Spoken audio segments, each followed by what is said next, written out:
This show is sponsored by BetterHelp Therapy Online. Being human doesn't come with a user manual, and sometimes we don't have the tools we need to navigate life's stressors. Luckily, working with a therapist can help you gather those tools. Visit betterhelp.com/allies and navigate life with a little more ease.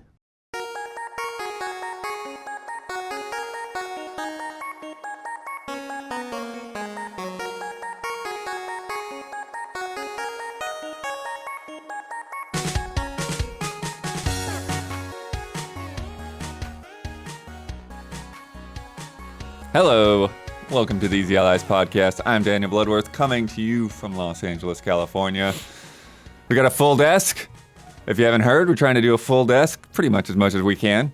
People need to do things from time to time, but yeah, we're going to try to keep it stacked.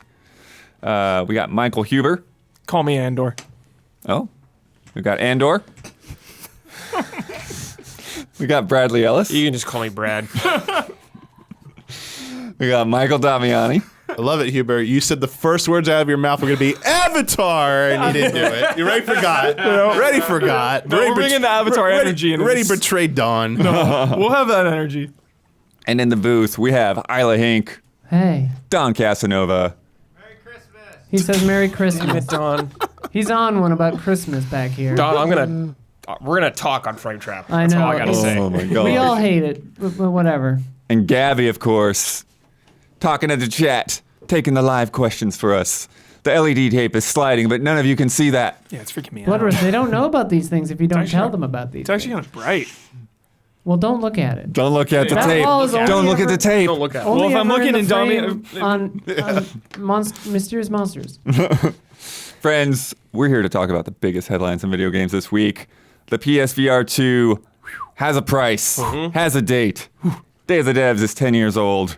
Wow. EA is working on more Marvel games. And Square Enix Montreal got embraced so hard that they're dead now. But before we get started, we need to choose a workout buddy. oh yeah.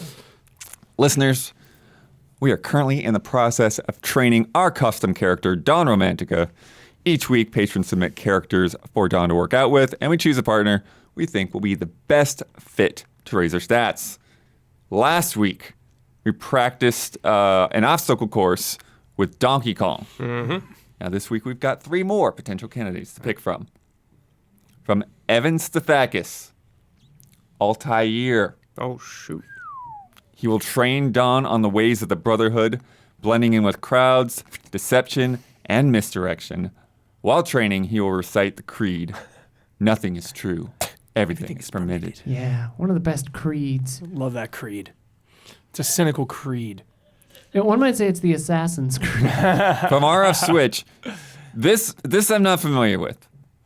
So Brad, Isla, maybe if you are familiar with this, let me know. Oh, I so we thought can that was the confirm. character's name. Adrian Fahrenheit Tepes, a.k.a. Alucard. Oh, Oh, Have you heard that name? Do you that mean- full name? Tepish. Yeah, that's Dracula's that's Dracula's last name or whatever. Yeah. Tepish. Alucard will gladly teach Dawn a number of dark arts, no matter what forms they take. Catchphrase, you won't go unrewarded. And from Brett DeGeorge, Kratos and Atreus Ooh. work together with father and son to obliterate your enemies. Ooh. Wait, you get both of them? Yeah. Oh, Atreus will Package. hold your enemies in place while Kratos teaches you to cleave them in half. I mean, that's pretty good. A grunt of rage is No. required for maximum effectiveness. Catchphrase, don't be sorry, be better. Sick. So Altair, Alucard, Kratos, and Atreus. I'm we going- have like a bunch of stats in what swordsmanship, and was it Dex or Like stealth, like agility, Flexibility, yeah. Right now our agility. stats are +2 strength, +5 swordsmanship, +4 flexibility, +2 stealth, +1 defense, -1 speech, +1 shapeshifting, +1 navigation. Okay, the stealth. Do you think Altair is gonna give us stealth? It has to be, right? You'd have to get stealth from Altair. So I'm leaning towards either Kratos and Atreus or Altair. That's Sure. where I stand right now. Same. I want Alucard. I feel like Altair might be the best fit for our character, but Yeah. cleaving enemies in half and Him- locking them down in place seems very strong. Live chat importantly points out that Alucard is Don Romantica backwards. So Okay. Bruce Beast points that out. I think that's pretty important. I guess you get swordsmanship from Alucard. The training specific said like dark arts though. You can learn, dark arts is true. Dark metamorphosis. Yeah, but Will heal up in the blood of our enemies. I don't know if Alucard would teach someone that. Dark That metamorphosis. doesn't sound on brand. My vote's for Kratos. Okay, my thing with Kratos and Atreus, though, is you got two people that are constantly bickering with each other already, trying to tell you you're going to get two different training methods from two different people. They can't even get on the same page as themselves. Bring a... And there's no Mimir. They didn't say Mimir in this. Yeah, shit. I would say Altair. Boost that stealth and deception. Yeah. Damiani, what is yours? I said, I always like to default, and I said Kratos or Altair. So if Altair is the push, Sure. I'm sticking with Altair. All right. Altair it is. I'm cool with it. +2 to stealth. Nice. That helps us. Yeah. So that brings our stealth up to +4. Dude, beefy. We are Beefy. Stealth. going well right now. And yeah, the two you missed out on, you would have gotten extra shape-shifting Nice. Alucard. Or you would have gotten extra strength with does do Kratos that. and Atreus. He does Right. do that. Fuck. We don't need strength. This is not a strength build. We're a Dex build here. Yeah, dude. sorry, man. It's already too late. Damn it. That's right here. Dex int. Thanks everyone who participated today by submitting a workout buddy. You can do so yourself by becoming a patron at $5 or more. And then keep an eye out for the Love and Respect posts that I put up on Patreon every Monday or Tuesday. Dawn's on her way to the locker room, and now we must answer for the mistakes we made in last week's podcast. Isla, cue corrections music, please. Boop. Bit of a tricky one. So we're just going to kind of take their word for it. Chat can give their own opinions on this.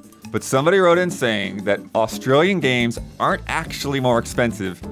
Even though I looked at EB Games and it shows $80 for Switch games, $100 for Xbox games, $125 for PS5 games. Argument is essentially that games are cheaper than in the US because of the exchange rate. But as we all know, prices aren't really set on exchange rates. They're kind of bet on whatever's going on in that, that specific marketplace. And exchange rates are kind of a hot mess right now Yes. anyway, so. I've heard people from Australia complain about game prices being more expensive. That's what I've heard. That's a huge range too. Yes. But I mean, obviously if they cost more, then there's going to be a bigger gap, but yeah. All right, then. No wine in Australia. I don't want to hear it anymore. Speaking of whining, someone tried to correct us saying that, Big Ben in the concept art for Sony's London game, Big Ben is not the tower, it's the bell inside the tower. Like, come on, nobody cares. Yes! Right? Yeah. Like, come on. Yeah, come on, Anyone bro. talking about Big Come on. Ben is talking about that building, that landmark. I love it, Blood. Yeah. Bell is in the tower, Like so you Google Big Ben and you just it's see the tower. They don't Yeah. show the It says bell. images of Big Ben and it's 15 pictures of the damn tower. I've never seen that bell. Nobody I've never gives- once seen that Nobody picture gives of a that shit bell. about no stupid bell. Wow. I'm with Blood, The dude. Lowen boy is not here for it. Off the top of my head, I did not do the best job of describing the Eternal Darkness memory card trick. It doesn't just pop up out of nowhere when you turn a corner like some of the other effects. It actually happens sneakily when you're trying to save. Another dialogue box pops up asking if you want to delete all your save games with no real option to say no. So one, you're not expecting any kind of tricks. Blood, I'm pretty in sure I that turned menu. my game off at that point. It I got know, me so people- good. people have yeah, done that, I yeah. turned my game off, I remember. But thankfully, you actually do save first. Yeah. So That's funny. You're cool. And then second, it's like playing with your head. It's like, wait, because sometimes you just mash through and like, wait a minute, I pushed the thing. I didn't realize I pushed the thing. I deleted all my games. No. So yeah, that's a fun one. I love it. All-time classic. If you have a correction, leave it in the YouTube comments on either the public version or the Patreon version of this episode. Start with the word correction and leave a timestamp for the part of the video that you're correcting so I know what we're talking about. And corrections music. Those were the only corrections? Well done. Yeah. Dang. Last week was good. Just a couple It was also shorty. Yeah. And we had zany energy too. Less so- time less room to screw up. Nice. Yeah, I like it. Good correlation. It's true. First off, we're going to start off with some fun stuff, just lighthearted. There is Day of the Devs. It's their 10th anniversary That is they've done wild. Day of the Devs. And it's a live event in San Francisco. It's how it started. That's happening in a couple of days. And it's free for people to come and check out indie games, Cool. a lot of which are not out yet. Awesome. So it's like kind of makes me jealous. I'm like, I wish I Wow. was up there. But they also have been doing showcases the past couple of years too.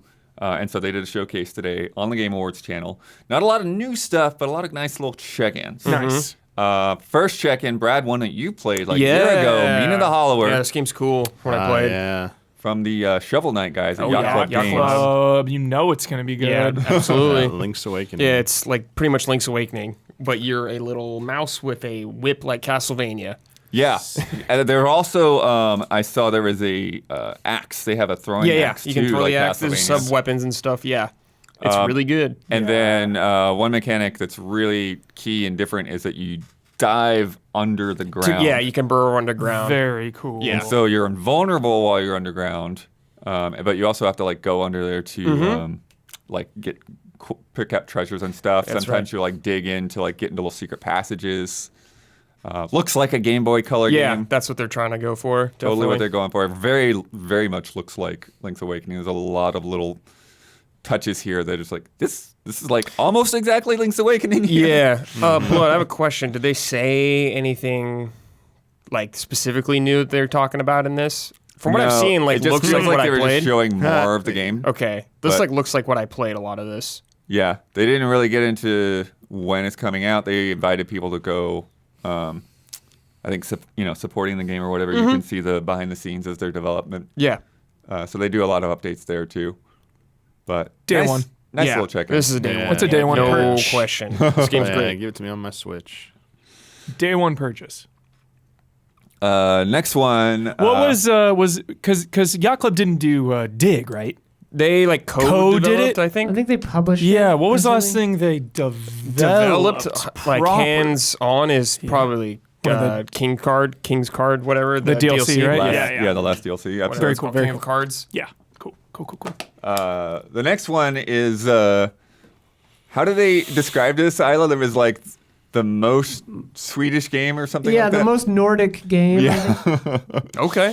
So yeah, Snufkin Melody of Moomin Valley. So Moomin is like is it a kids franchise or just a story or I don't know. it's a popular IP. It was like a Okay. TV show that they Yeah. had in Europe. Like Ooblets and Oblets, or Yes. whatever the heck. Those Viking things or whatever. Oh, Asterisk Asterisk and and Obelix. Yeah. Ooblets is a different I thing. knew I knew you were talking about that, dude. Pokemon and Ooblemon? What? That's pretty good. But yeah, the visual style really speaks to me though. Yeah, it's very pleasant. They've really gone out of their way to make it look like a storybook and honor the original like character art. Pushing boulders. Yeah, there's stuff where you like play a little note on your Harmonica, flute it or looks like? whatever. Is that what it is? Oh yeah, I see that in the corner, but maybe What? yeah. And the top left, there's like a harmonica, thing that looks yeah. like it's probably a harmonica, but it's felt more like a whistle or something that he played. Perhaps they have multiple instruments. One of Oh, yeah, my it does Yeah, look that's like a a harmonica, harmonica. for Yeah. sure, yeah. One of my favorite genres are Sunday afternoon games, and this Hell is yeah. a prime Yeah. candidate. Well said, yeah. Yeah, I like the glow effect that they have when there's like little torches and stuff too. Yeah, it's just a really neat looking game. Yeah. And jolly. it looks like a watercolor painting. Some ones that I won't go too into, but Escape Academy shows off their DLC. Frog Detective 3 coming out out in the old West now. Okay. Oh. Crazy game called Dead Pets Unleashed, which just kind of reminded me of We Are OFK. Sort of. Yeah. Yeah, it's... I'll do this one so you don't have to. Sure. It's a game about growing up. You're in a band, a punk band. You're three girls, or perhaps non-binary people, and you're in a punk band, and you just turned 30, and you're trying to get your life together. dealing with all sorts of things from menstruation to washing your sex toys to dating to, trying not to get evicted, all that kind of stuff. That's how they described it. It looks cool, and it's mostly a conversation game, and then you play mini games in between, Nice. like rhythm stuff or working at the diner, stuff like that. Working at a diner? Yeah, Yep. looks cool. It Me actually looks kind of cool. up, sign me Yeah, up. waiting tables and stuff. Sick. Yo, I'm in for that. But they did. I still got to get to We Are OFK by the end of the year for sure. Yeah, they did talk about some of that, like balancing like your band success with like your own mental health.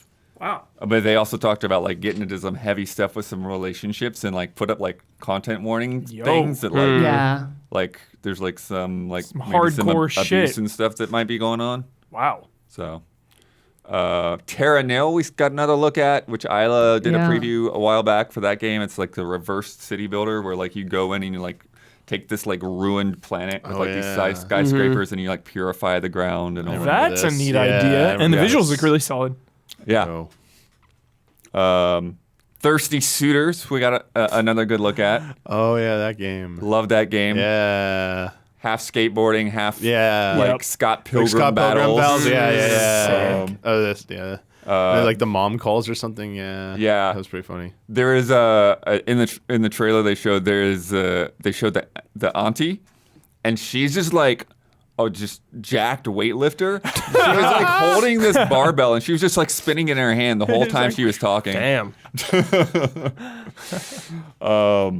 They showed the Colossal Cave with Ken and Roberta Williams, which was really cute because they just had them like talking about their history again and all of that. It was really nice. Yeah. And like, since it seemed like a cool mesh of the ancient text-based adventure game and modern gaming, well, more modern gaming, because it was like a 3D environment. You click through it like Myst style, where it seemed like where you go for it. But then they had a narrator that would basically read what the passages would have been. So it's like, to your north, you have a collapsed door. To your south, you nice. have a hill. Yeah. That kind of stuff. I love a good narrator. Yeah, it seemed cool. Yeah. And then This dungeon. this next one I want to show you because I think this is definitely one that's a little bit more visual. So this is called Surmount. This is one of the few that I think was actually revealed today. And it reminds me of the like DK Jungle Climber games. Yeah. So you're like rock climbing up these walls, and then you kind of like hold a point and like spin your character, like fling them to the next point. Looks really fun to play against each other. Like, how high can you get? My turn now. Right. Like, you take turns. It's co-op. Cool. Yeah, so that's Nice. the thing. Later in the trailer, Oh, they show little some double co-op stuff to where you kind of have to work together. You get these bungee ropes to kind of like swing yourself like longer distances. Yeah, this looks cool. Yeah, it looks really, really Looks fun.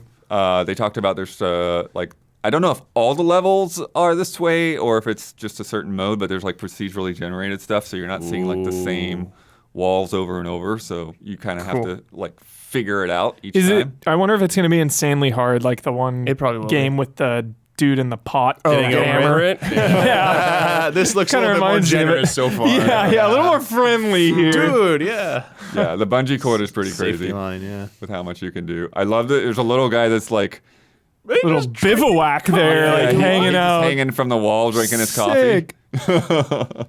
There you go. Yeah, there's the man, co-op that mode looks for you chaos. guys. Yeah, that's fun. Yeah, chat points out that if it reminds you of Heave Ho, you're a Blood. If it reminds you of Fogs, you're an Isla.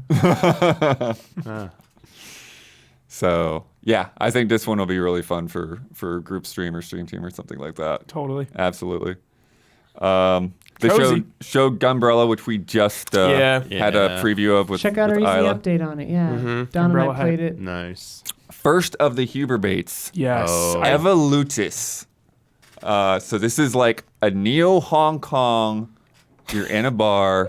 Dude's coming up to you, and things Are about to get heavy. get Things get nuts. Violent. Yes. Seafood. crazy violent. Yes. So she puts her hand down. Oh, I love that shot. Yeah, so they're talking about like there's a mixture of like hand-drawn animation and then rotoscoped stuff.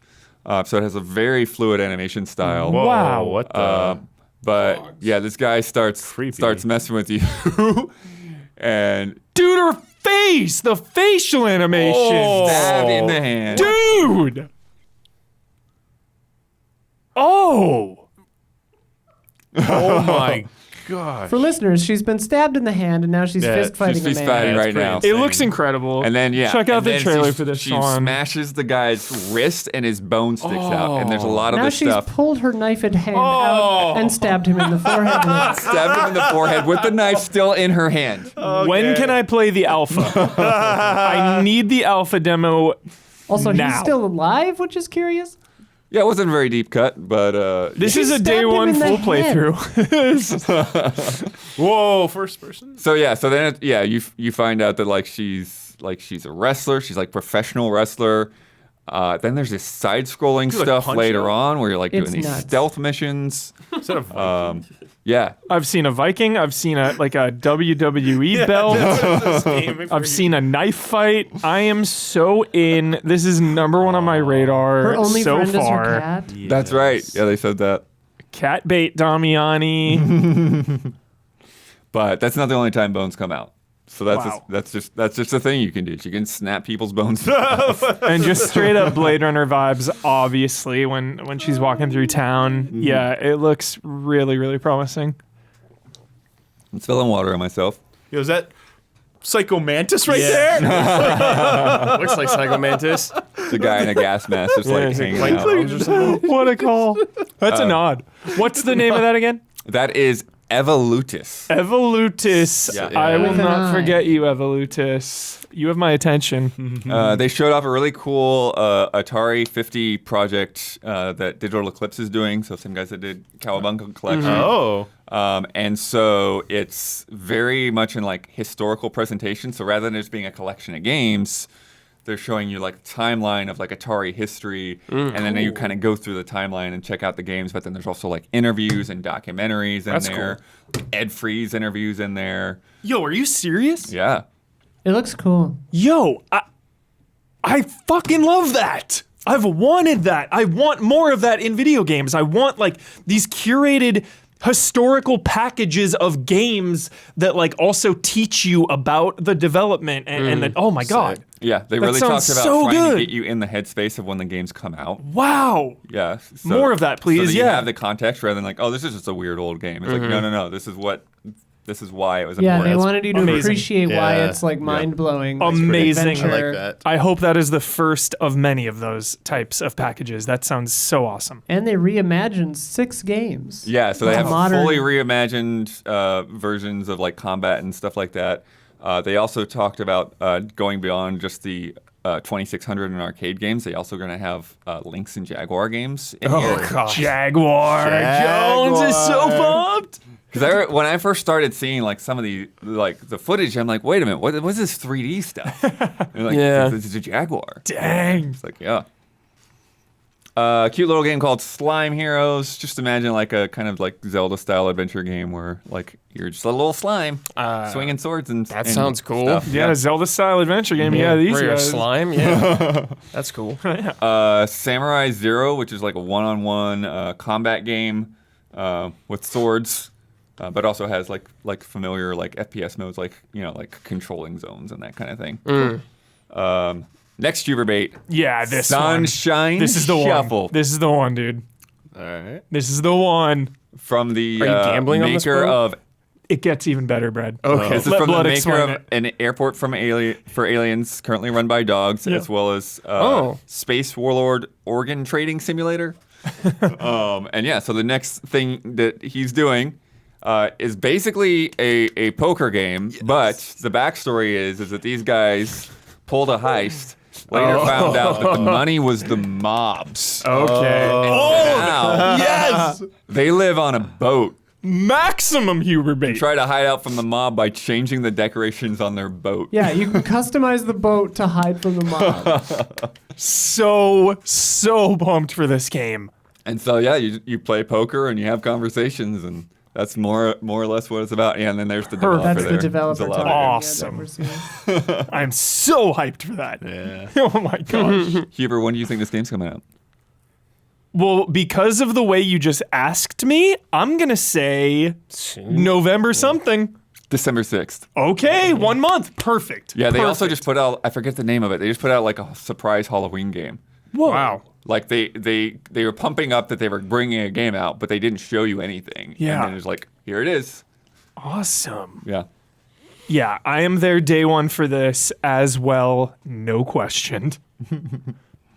Next up, What the Bat, which I don't know if you remember What the Golf. Yes. Yeah. So it's like, at first glance, it looked like a fun little golf game, and then you started getting all the weirdness. Oh my god. What the Bat? Oh my god. The VR game. Oh in which my you god. play as a girl who was born with bats, baseball bats for hands. Of course. And Yeah. so you have to do all of your normal daily life stuff with just baseball bats. So you have to turn off my the God. alarm Of by course, smashing yeah. it. Oh my god. You have to Yep. pick up eggs and cook them. Oh, brush your what the- teeth. I want to see Damiani play this, but like VR will probably. Make them. Yeah. Play arcade games. Do it. Nice. Wait. It works like that. They're Magic. generous with it. Yeah, they're generous. Yeah, they were Yo. playing pinball. Or I guess it's more like an Arkanoid Yeah. game, but with the Pinball pinball Arkanoid. bumpers. Yeah.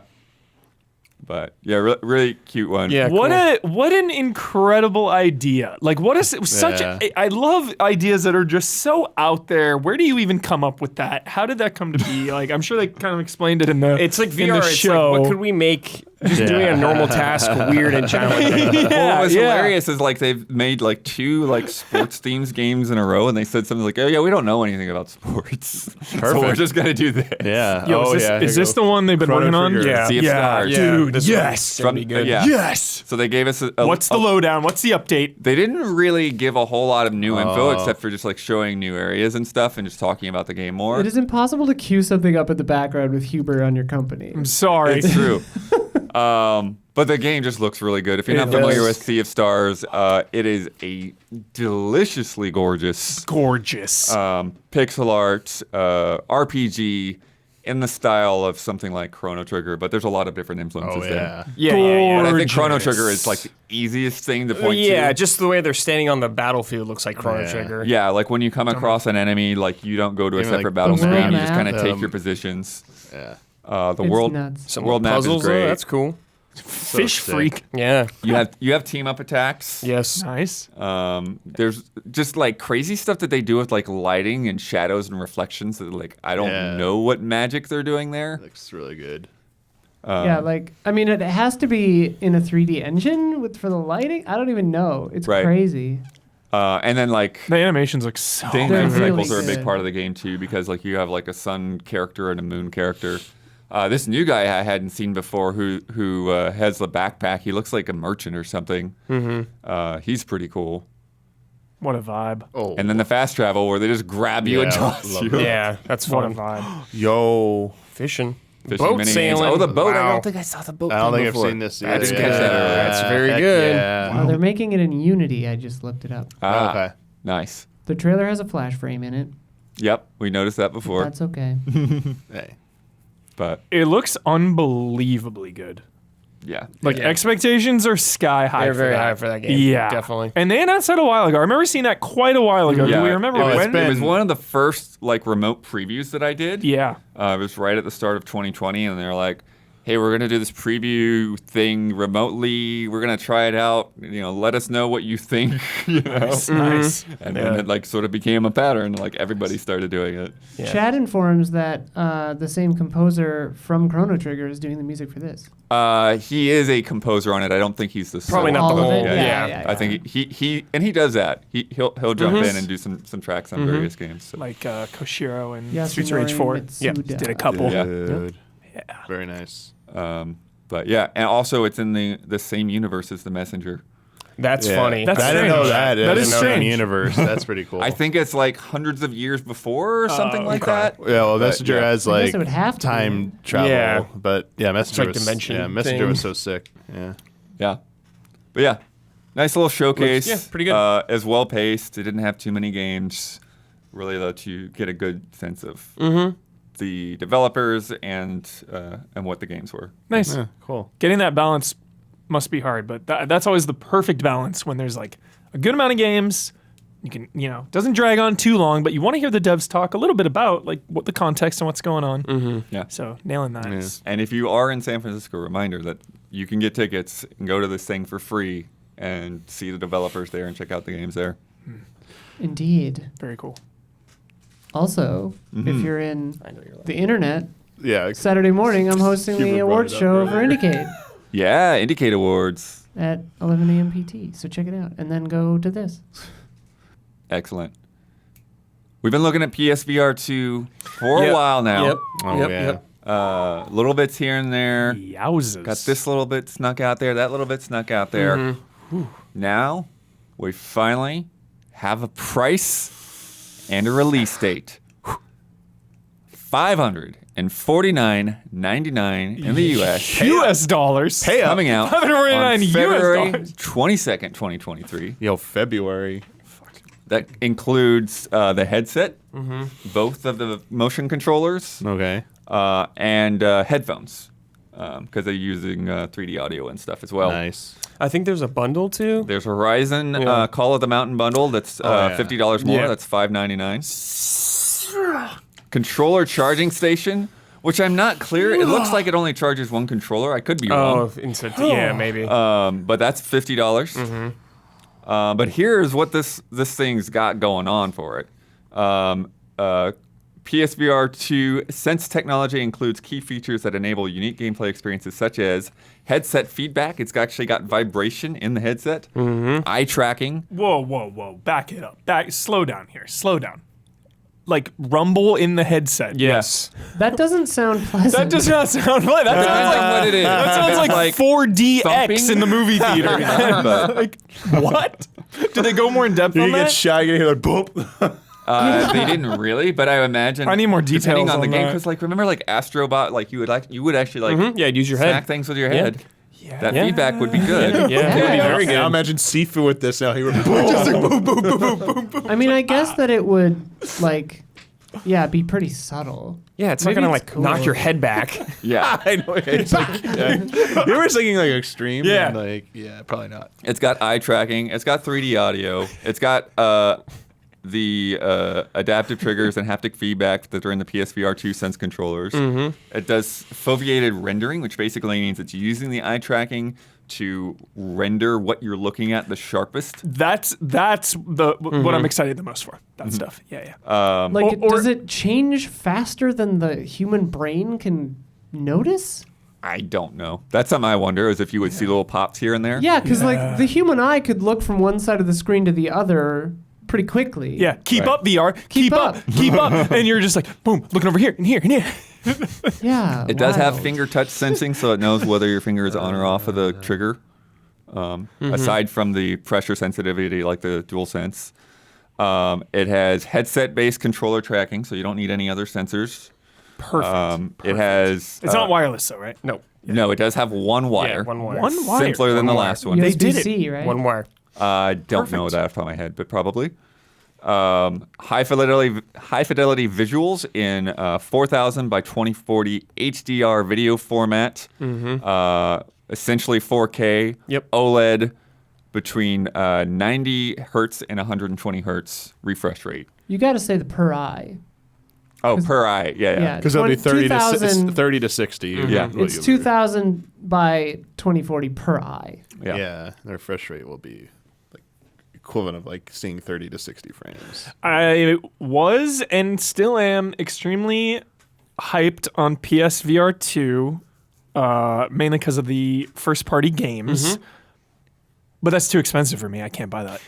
Yeah, I It's don't too think much. the price is expensive or too expensive for what it is, Blood. Exactly, I think it's exactly. very impressive Yeah. what the tech is in there, but there's Yeah. just not enough games yet for me to Oh, sure. buy On in. Yeah, Yeah, that's a fair point. buy in yet. And tell them saying it's not going to be backwards compatibility. Yeah. Right. Ooh, Remember that that. hurts Don't too. forget that. Like yeah. when Resident Evil Remake VR comes out with that. Hey, that's a seller right there. Right. Think how many people bought the Quest 2 just for Resident Evil VR. Yeah. So that's the question, though, is like, is this a mass market device that No. would need to be trying to be, going It's for not. It's not really mass market cheap yet. prices? Yeah. You know, we were at a turning point with VR where, when PSVR 1 came out, I thought, this is it. This is the moment when VR becomes mainstream and is everywhere.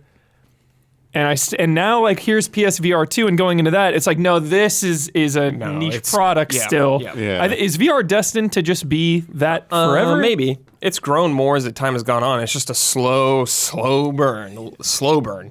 Yeah. Yeah, and but that makes me wonder though if like, it is better to take that approach for something that's going to be more future-proof, and you don't have to replace it at least until the PlayStation 6. Yeah. Because you'll it have has this all those thing, features. Yeah. The whole gen, for sure. Because that's a lot going on. Yeah, it's just a hard sell for someone who doesn't even have a PlayStation 5 yet, probably. Yeah. Oh. It's like the price of a PlayStation Yeah. 5, so it's like, this is not for everybody, for sure. And yeah, that's the funny thing too, because I think even my knee-jerk reaction was like, oh, that's really expensive. Yeah. But here's some price comparisons. I was going to say, I looked at some too. Yeah. So the PlayStation VR Was 4, right? was a cobbled-together potato. Yes. Like, it is a step above the cardboard Labo VR of the Switch. Very primitive. Oh my But, god. PSVR was very bad. but using the Move controllers, having to have that PlayStation camera, it's all kind of 14 weird. wires. So that was $400 without everything you need. Yes. That if you exactly. already had Move controllers and a camera. If you wanted to get that other stuff, that was $500 Yeah. for the Potato VR. And that was years Yep. ago. yeah, Yeah. And adjusted for inflation, good point. It's more than this thing. yeah. In August, Meta just raised the price of the Quest 2 by $100. Yep. So it's $400 now. That is your entry level mass market VR. Yeah. That's still only like $150 cheaper. Yep. The Valve Index is $1,000. Crazy. And you need a $1,200 computer. And you need a computer to run Yes. it. The Vive Pro 2 is $1,400. Damn. The Quest Pro that was just announced is going to be $1,500. Oh. But no PC for that one. Yeah, that's true. That one you don't need a PC. And then the Rift S, which is now discontinued, that was $400. But that was like the older, outdated tech. In 2019, Yeah. So good value for what it is, but still really expensive, regardless. Sure, yeah. VR is not cheap. VR is not cheap. Yeah. VR is not cheap. It's cost prohibitive. I It's think the setup main, prohibitive. I think it being more expensive than a PS5 just really throws me off. Sure, yeah, I get that. Yeah, Yeah. that's just that comparison. It's a fair- like it's more than the console, more than an Xbox. And to Brad's point, it's like the selection of games you're going to have that you get for that price as well. You expect to have Yeah. a lot. I can wait a little bit. Because you buy a PS5, you got a lot of games you can play. Yeah. you know, and backwards compatible. Yeah, like buy an all the Xbox, PS4 buy games. Game Pass, Yeah. and all of a sudden you get, Yeah. Yeah, it would have helped their cause a lot if it was somehow could have worked out some arrangement to make the older PSVR games backwards compatible. But like they'd have to do work to them, obviously. Yeah, Yeah. maybe some will get that down the line. Because I but- played a good amount of PSVR games because we have one, but I never had my own. Right. But like if I got, like I never played Blood and Truth, always wanted to play it. So like, yeah, the idea of like, oh, if I just buy the PSVR 2, I can go back and play all those. And Yeah. it's like that. Can't. Well, the other thing with the original That hurts. PlayStation VR, which hopefully this thing just having one plug will make it easier. And no, like the camera and everything. is might like just be much it's cumbersome. like the setup for the PlayStation VR is So like annoying. even if you had one or you borrowed one, it's like you Such a just pain. want to try to play as much stuff with it as you can in Yes. a row. That's what would happen to me when I did it. Yep. You don't want to go through that process. Every time I pull that thing out, it's like, okay, where's the instructions? This thing, number 1, goes into box 1. Cable number 2 goes from box 2 to the TV. Okay, it's just like this whole crazy setup. Production. So Quite a that's, production. that's why something that's either wireless or like, hopefully this having just the one wire will be a lot easier. Yeah. At least it was USB-C, this one? Yes. Okay, yeah, the PS5 right on the front has a Yeah. Yeah, USB-C it'll be right much there. simpler Just this boom. time. Yeah, nice. Yeah. When they show Astrobot Blood for this, Yeah, baby. that's when you buy in. Yep. That's it. That's the Yep. killer app right there. Oh, yeah. They I mean, did show some things, and this is They what we're did. going to get into next. They did. Is some games. We won't show all the games. I got a couple here. I and we'll never talk played about the first others. one of this. I so liked don't Rush know. of Blood. I liked it. It was Yeah. swimming in sevens. Hubert, wait until he says I'm it so sorry. before you start talking about it. I'm so But yeah, sorry. so the Dark Pictures Switchback VR which is basically Rush of Blood 2. Yeah. Until Dawn, Rush of Blood.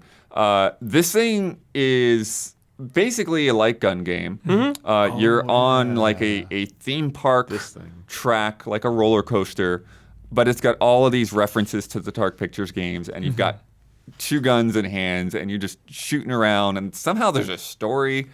What's the guy? The curator. He's up in there somehow. So now you have to play it. yeah. Now you have to play it for all the lore. I need to play this. I don't need to play it immediately, but at some point, like Festival of Blood, I got to way late. But it was like, I love Until Dawn.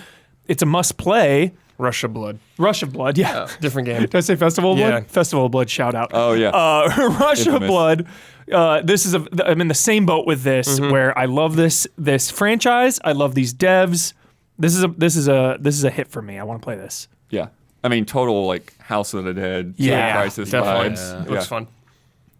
Very, very interesting, cool stuff. And I think this is one of the few ones that was like a new thing that was announced. Yeah. Another one that they announced, which I'm not going to really worry about putting up, but is there's another Crossfire spinoff. You should don't sell this game short, Blood. This is a very popular game on PSVR, the first one. This is a big deal actually for this. This Yes. other Crossfire game? Yeah. Okay.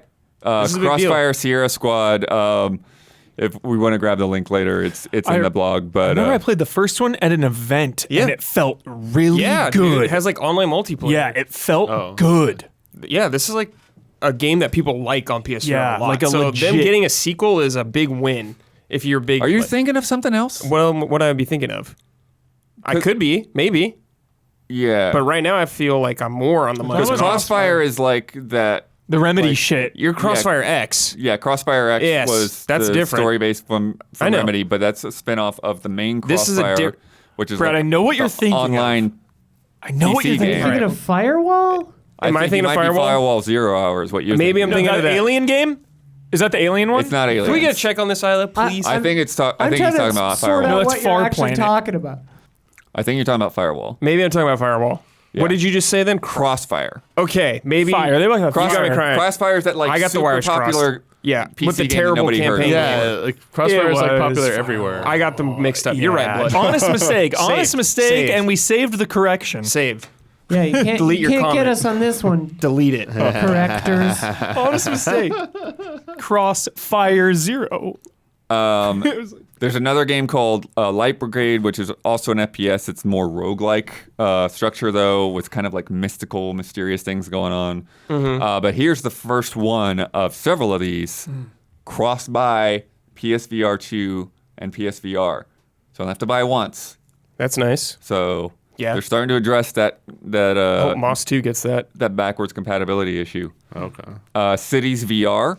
Yeah, which is I saw already this, out yeah. on other platforms, is coming to It's PSVR2. City Skylines, pretty much, just Which VR. Don said isn't good. Really? Don, was Cities VR not good? I remember him not caring for it. Oh, you never played it. Okay. Yeah, fine. Can the you trailer. like Telling tales out of school.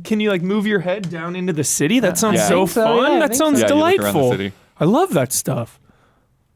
Cosmonius High, which I want to show you guys. This is from the creators of Job Simulator and Vacation Simulator. Yeah. Job Simulator. which Yeah, those are great. Some of the favorites of the VR, the VR days, early VR days. But this one, you're basically an alien in high school. So you do all like the Perfect. typical like high school stuff, Oh my goodness. Yes, but please. with cute little aliens. And it's pretty jolly. Cool. Yeah. Hello Neighbors getting a VR game. I think it's Search and like Rescue. co-op or something they showed. Like multiple players, maybe? Hello Neighbor would be. I saw yeah. like the trailer, yeah. I just watched the trailer earlier today, but yeah. Jurassic World Aftermath, which I guess is already out on other Yeah. VR systems. It's getting like basically a collection.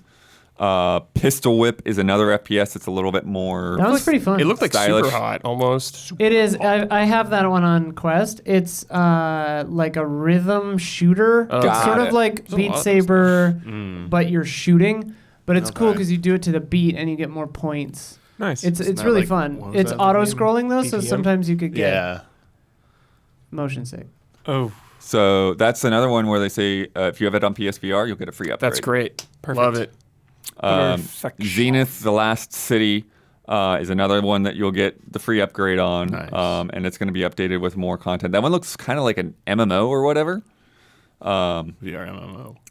After the Fall, which originally came out last December. Sounds familiar. Yeah. And that one is going to get a free upgrade as well. Nice. And Love then free the last upgrades. one I want to show you, this one I love. Stuck it right at the bottom of the blog. Tentacular. Yeah, this looks fun. So there's this island city, and you play as a giant like kraken or It something. You just see gives tentacles. me Katamari vibes. Your arms are tentacles. And you get to slap things around and cause like all this physics-based destruction. But then you can also interact and talk to the villagers. There's a guy in here. He's like, "You throw my car. I was in that car." Yeah, it looks really fun. Yeah, you stack up a bunch of shipping crates like Jenga. You fling things around. Physics minigames in VR is top tier. It's like GameStop. You get to build things and be constructive and be helpful. Yeah. So it's just really cute. Yeah, it looks fun to me. Well, they were doing something with the birthday cake. Oh, I love it. I love it. But yeah. So with that lineup, They didn't show more Horizon? pretty decent start. They might have, but it wasn't in that blog. They were talking about other games. Okay. Okay.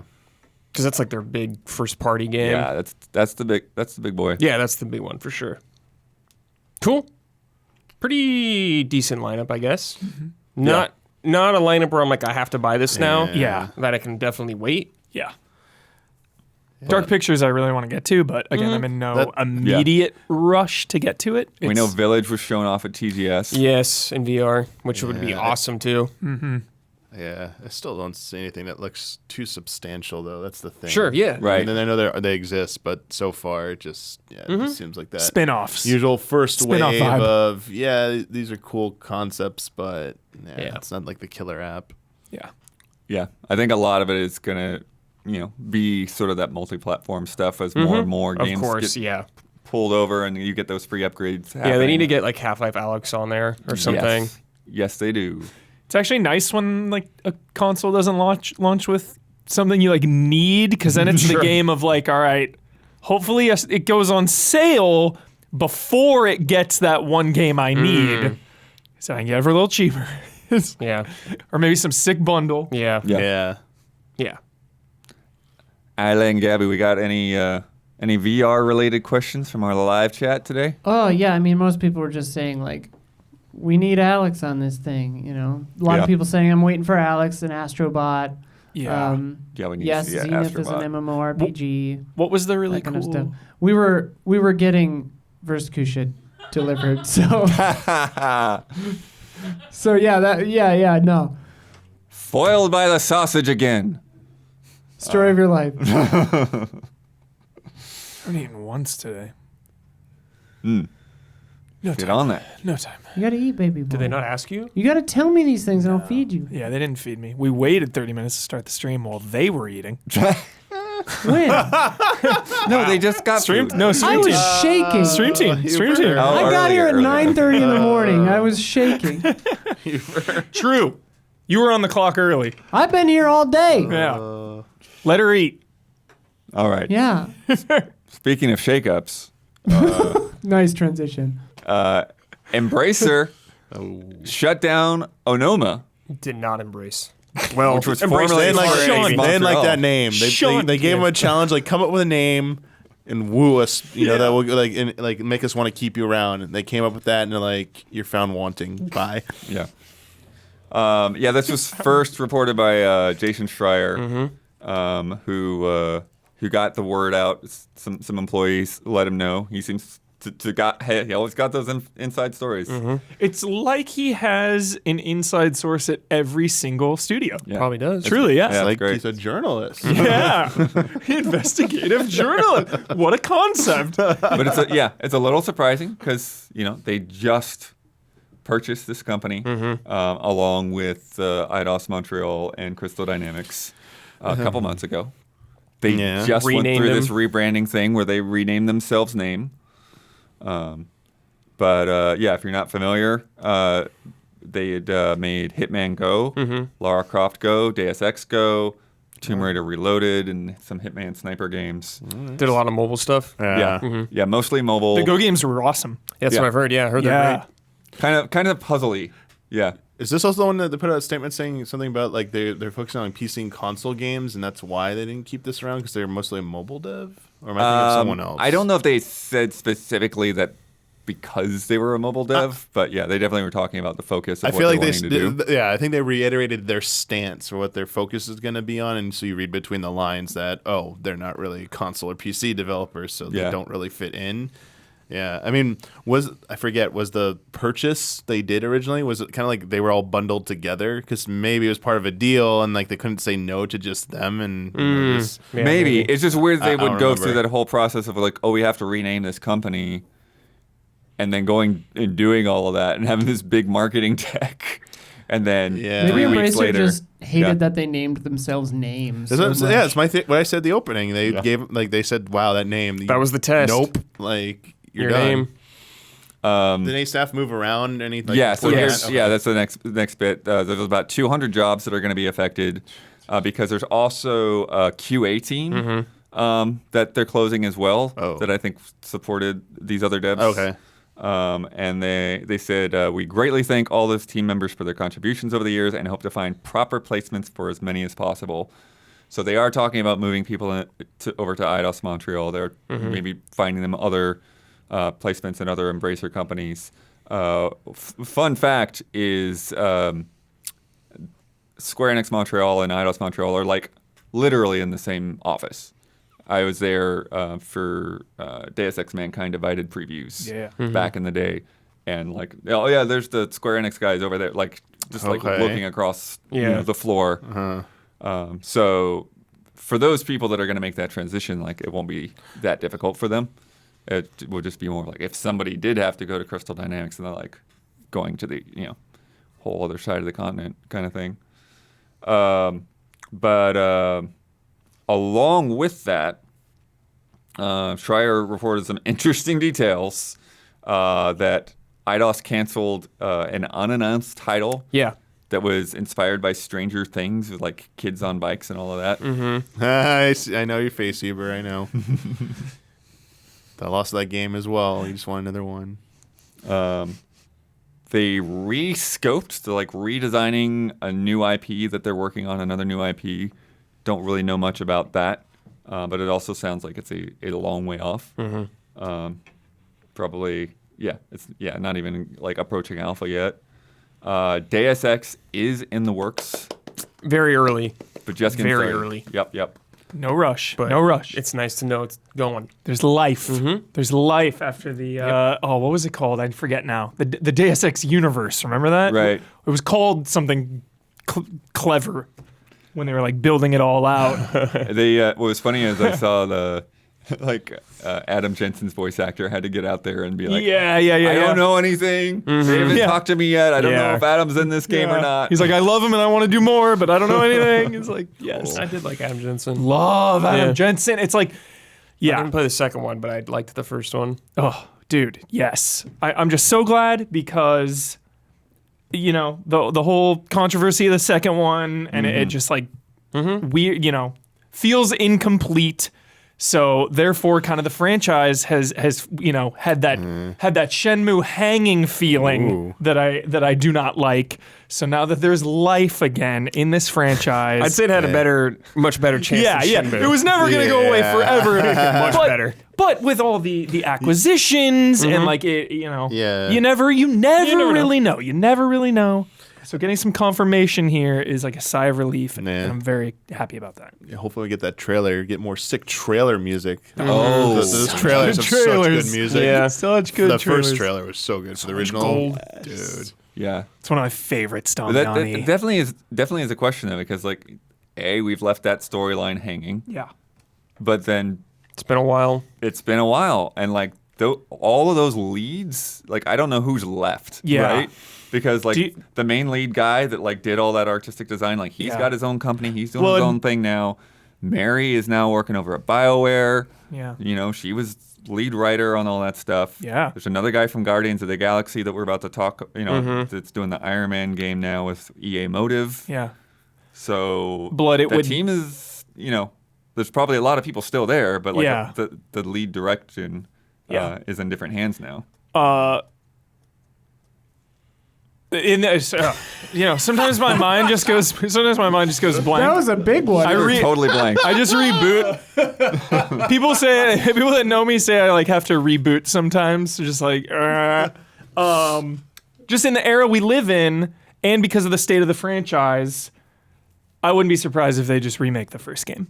I was thinking that, Yeah. Huber. I was just thinking that. Yeah. Would they go back and remake the the OG original? first. Yeah, Like the real original OG. Deus Ex. I Start think back a lot of people. JC? Yeah, JC. Then I think a lot of people. Even considering it's one of the most acclaimed video games of all time. It's always on best of lists, and it's very celebrated. I still feel like.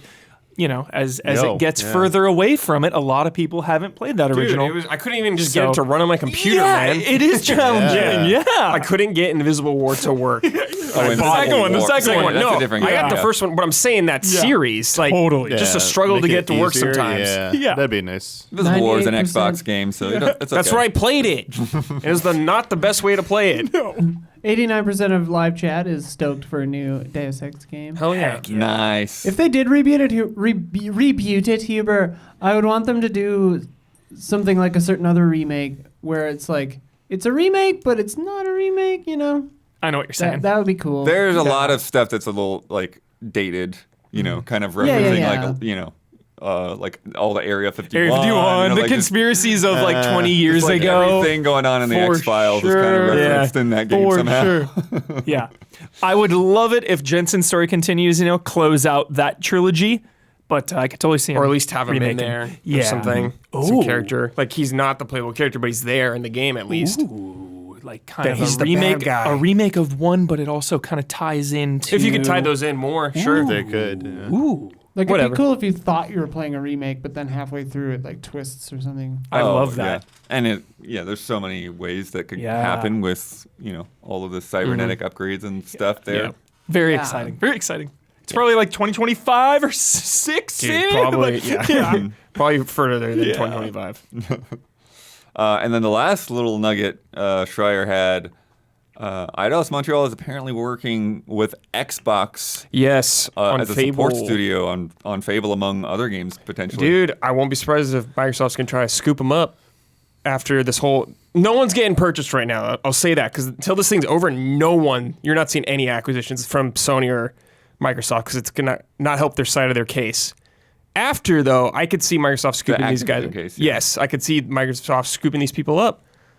They need help on a lot of games. Tons of games have many studios working. Last of Us 2, you look at the credits, it's boom, boom, boom, boom, boom, all these teams. I wouldn't be surprised if they just picked them up.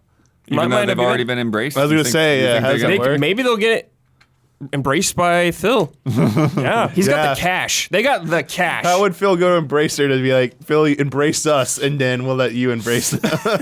and Blood, if they're willing to shut down studios so early, I don't see why not. Maybe they invested too much. They bought a lot of stuff really quick. Yeah. A lot. Embracer is like the Borg or the Phyrexians. Can you come back from being embraced? Are you gone? Yeah, You're Picard came fundamentally back. changed. Picard But I came do back. wonder, though, Oh yeah, it's happened 3 times ever. yeah, because them talking about trying to, relocate people and all that stuff, I do wonder if it was just about, why do we have 2 studios in the same building? What is Consolidate. the point? Just bring all these people together as much as we can. And it is a question of okay, what was Onoma gonna do? Exactly. Yeah, Is Embracer the best name? for a company that buys For a company that goes Yeah. around buying Yeah. companies. Is it the best? Yeah. For this Yes. company, yes. Yes. I would the best name would be Big Bucks or something. Buck. Oh, they got sold to big bucks. Yeah. Yeah, the Great Devourer. Yeah. I don't know. They could have called themselves Onoma. That would have been pretty cool. How much of chat right now is installing Deus Ex already? Oh, I hope so. Know that meme, right? Chad, how many of you Somebody are mentions installing? Deus Ex. Yeah, no one's all this. Seriously. 20 people Yeah. start installing it. Bloodworth, 20 minutes, 10 or 20 minutes ago, I was thinking, in my brain, my internal monologue said, I think it's time for a replay. I'm not even kidding. ZOVGM says, my computer is embracing Deus Ex. Hell yeah. Very nice. We've got more news to come, but if you've been enjoying the show so far, please take a second to like and subscribe and ring that bell on YouTube. It helps us and it helps you stay connected. And now, a word from our sponsors. What's the first thing you do when you wake up? Is it check your credit score? I didn't think so. At Chime, that's exactly what they do. With their secured Chime Credit Builder Visa credit card, you can start to build credit with your own money. Chime reports your payments to credit bureaus to help you build credit over time. Their members see an increase of 30 points on average. All of this with no annual fees, large security deposits, or credit checks to apply. So, start your credit journey with Chime. Sign up takes only 2 minutes and doesn't affect your credit score. Get started at chime.com/allies. That's chime.com/allies. CHIME.com/allies. The Chime Credit Builder Visa credit card is issued by Stride Bank N.A. pursuant to a license from Visa USA. Chime checking account and $200 qualifying direct deposit required to apply for the secured Chime Credit Builder Visa credit card. Regular on-time payments, payment history, can have a positive impact on your credit score. Impact to score may vary, and some users' scores may not improve. Out-of-network ATM withdrawal fees may apply except at MoneyPass ATMs in a 7-Eleven or any Allpoint or Visa Plus Alliance ATM. Get started at chime.com/allies. Today's episode is sponsored by Honey, the easy way to save when shopping on your iPhone or computer. I love to shop online. This is no secret. I probably should do much less of it, but at least when I do it, I can save money by using Honey, because they find me promo codes that save me lots of cash. Percentages. I love seeing those percentages go down. Thanks to Honey, manually searching for coupon codes is a thing of the past. Honey is free, and it's a shopping tool that scours the internet for promo codes and applies the best one it finds to your cart.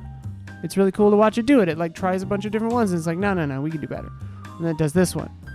It's really cool. Imagine you're shopping on one of your favorite sites. When you check out, the Honey button appears and all you have to do is hit apply. Coupons. You wait a few seconds as it searches and it will apply a working coupon and you watch that price drop. I have saved probably hundreds of dollars using Honey, and it's free.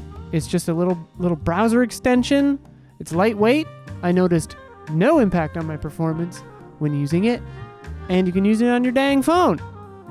Did you know that it also works on your iPhone too? I didn't know that until they started telling us that. Just activate it on Safari on your phone and save on the go. Sadly, I have an Android, hopefully someday. But if you don't already have Honey, you could be straight up missing out. And by getting it, you'll be doing yourself a solid and supporting this show. I use this. I recommend it. I actually recommend that you should use this. It's actually very good and it's free. Get Honey for free at joinhoney.com/allies. That's joinhoney.com/allies. Try it out. It's great. Okay, thanks. And if you are a patron of Easy Allies, thank you. All right, last biggie headline. We talked about Iron Man just a second ago. Mm-hmm. EA Motive doing that. That's not the only one they've got. They got three. At least three. At least three that we know of. Inked a deal with Marvel, starting with Iron Man from Motive. Mm-hmm. So many, dude. And then reports, I think this might be Schreier again, I don't know. Yeah, I think so. Saying that Black Panther Yep. is the other one. Mm-hmm. And then nobody seems to know what the third one might be. It might not even be a thing yet. Yeah. So, Too similar from EA. yeah. Hey, EA's doing pretty good with Star Wars now, so I think that's it, Brad. I think that's a big part of it. I think so too. Because they were like, EA used to be like, No one wants single player games Yeah. anymore. Right? Then they put out Jedi Fallen Order, which is like extreme single player, no Yeah. microtransaction, no like No BS. Yeah, nothing, and it just like sold so well. That game's still charting, still, and it's like, well, damn. Maybe if we just make good games, people will buy them. Dude, Brad, Fallen Order's got me so hyped. I'm probably gonna read that like book that bridges the gap to the next one. Like I'm curious about it. What's Cal up to? Yeah, I'm in, dude. I'm so in. Yeah. No, I think that has a lot to do with it. They also, Motive did that Star Wars game too. Yeah. Squadrons. Yeah, which was good. That was a cool game. That was a good game. That was cool. And the previous Marvel partner, Square Enix, didn't exactly knock it out of the park. No, Yeah. Guardians of the Galaxy was good. That was a good game. It was good, but they botched that They marketing. did. They sure did. They said it wasn't selling to expectations, right? I don't know. They always say that's, that. Yeah, but, that's Square. Always. So who knows? But yeah, I mean, But if Square is not happy, If is they're Marvel not- happy? probably not. They're happy with Sony though. With Like- Spider-Man, they're sure as hell happy there. I feel like maybe Marvel's gonna be happier if a partner who maybe better understands Yeah. like the whole package. They which already includes, got like the marketing. They already have part, a yeah. working relationship with Disney. Then clearly with Star Wars, so Yeah. it's like shake those hands. Fortnite too. Yeah, shake those every hands. week. There's It's a happening. Marvel skin. Yeah, I think it's a good idea. Yeah. Hopefully they'll be good. And they sound likely to be single player focused. Yeah, They so it sounds describe like. them as action adventure games. Yeah, Nice. that'd be smart. But it's interesting because, like you were saying, like EA is, for a while they're like, no, single player games, thing of the past. So they haven't invested a lot in that. No, well they got Dead Space coming too, But which is yeah, nice. Motive at least and Respawn. Oh yeah, I mean if I was them, I'd let Respawn do whatever the hell they wanted. They're like their pristine studio.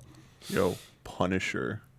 Yeah. Punisher. I love Respawn two and Punisher Punisher. games. There's the Punisher like arcade Genesis game right. beat 'em up, the Punisher beat 'em up, but then the PS2 Punisher game, dude, super awesome. It's like Dead to Rights vibes. Yeah, Gotcha. It's kind of intense. You like torture people. It's like Okay, yeah. maybe not. Okay. You like Okay, drill now- people now- and yeah, stuff. right, you Punisher? Yeah, It's you're like- Punisher. It's rated M that's for what you should be mature. doing. Yeah, it's That's what you should hardcore. be doing. Yeah. I also think that I listened to a podcast recently where they were talking about the Punisher logo and how it's kind of taken on a life of its own.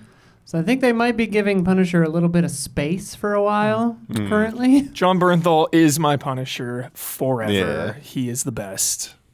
Love him. Make a good Daredevil game. Yeah. That would be, dude. Just to represent how Matt Murdock does that sound perception in a game, Yeah. like to represent that, like in the combat, like you do kind of like that, like not sonar, but how the audio spatial discerning would be really cool and make it almost like puzzle like. That would be cool, Damiani. Yeah, some of those games like That would be bold to Yeah. make. What to you do mean that. like that's the vision, like first person like that? Well, it would be one of the mechanics in a fight. Oh. So it could just be like straight up raw fight, but like a boss fight could be more procedural and strategic like that. Like Yeah. detective vision or Sort of, yeah, but like you gotta like like things are coming at you Yeah. at different like times, so you gotta like decide like an order what you want to go through. And what was the game, the 2D one you played, Brad, where you gotta like figure out the swords samurai swinging game or whatever with like bullets and shit and like Oh, Ghost Runner? Neon White?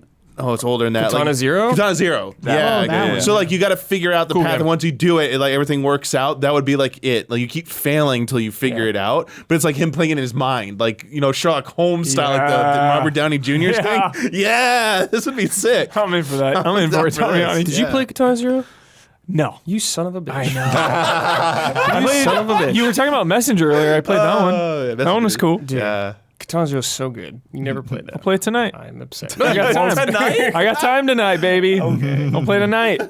And now he has no more time. I want the report. I'll take a screenshot. Okay. What else? Who else? We've got a game that's got nothing attached to it. What do we want? Oh. Agents of S.H.I.E.L.D. Of course. That's what I want. No. Come I know on, you like do. No, that I do. street, Okay, the go ahead. street level vibe. Like, we don't get enough of that. Like, I think it would be an actually cool game where you're like investigating superhero crimes as S.H.I.E.L.D. and you are always outmatched by enemies, and you have to figure out a way to overcome that. And then you can also have like some investigative parts of the game, some action adventure parts of the game. You could have really cool technologies like Quinjets or whatever. Good way to get Coulson in a game. There it is. There it is. There it is. Yeah, I mean, if they're sticking to single player, like, you know, instead of multiplayer, because I was thinking maybe something to be more ambitious would be like Fantastic Four.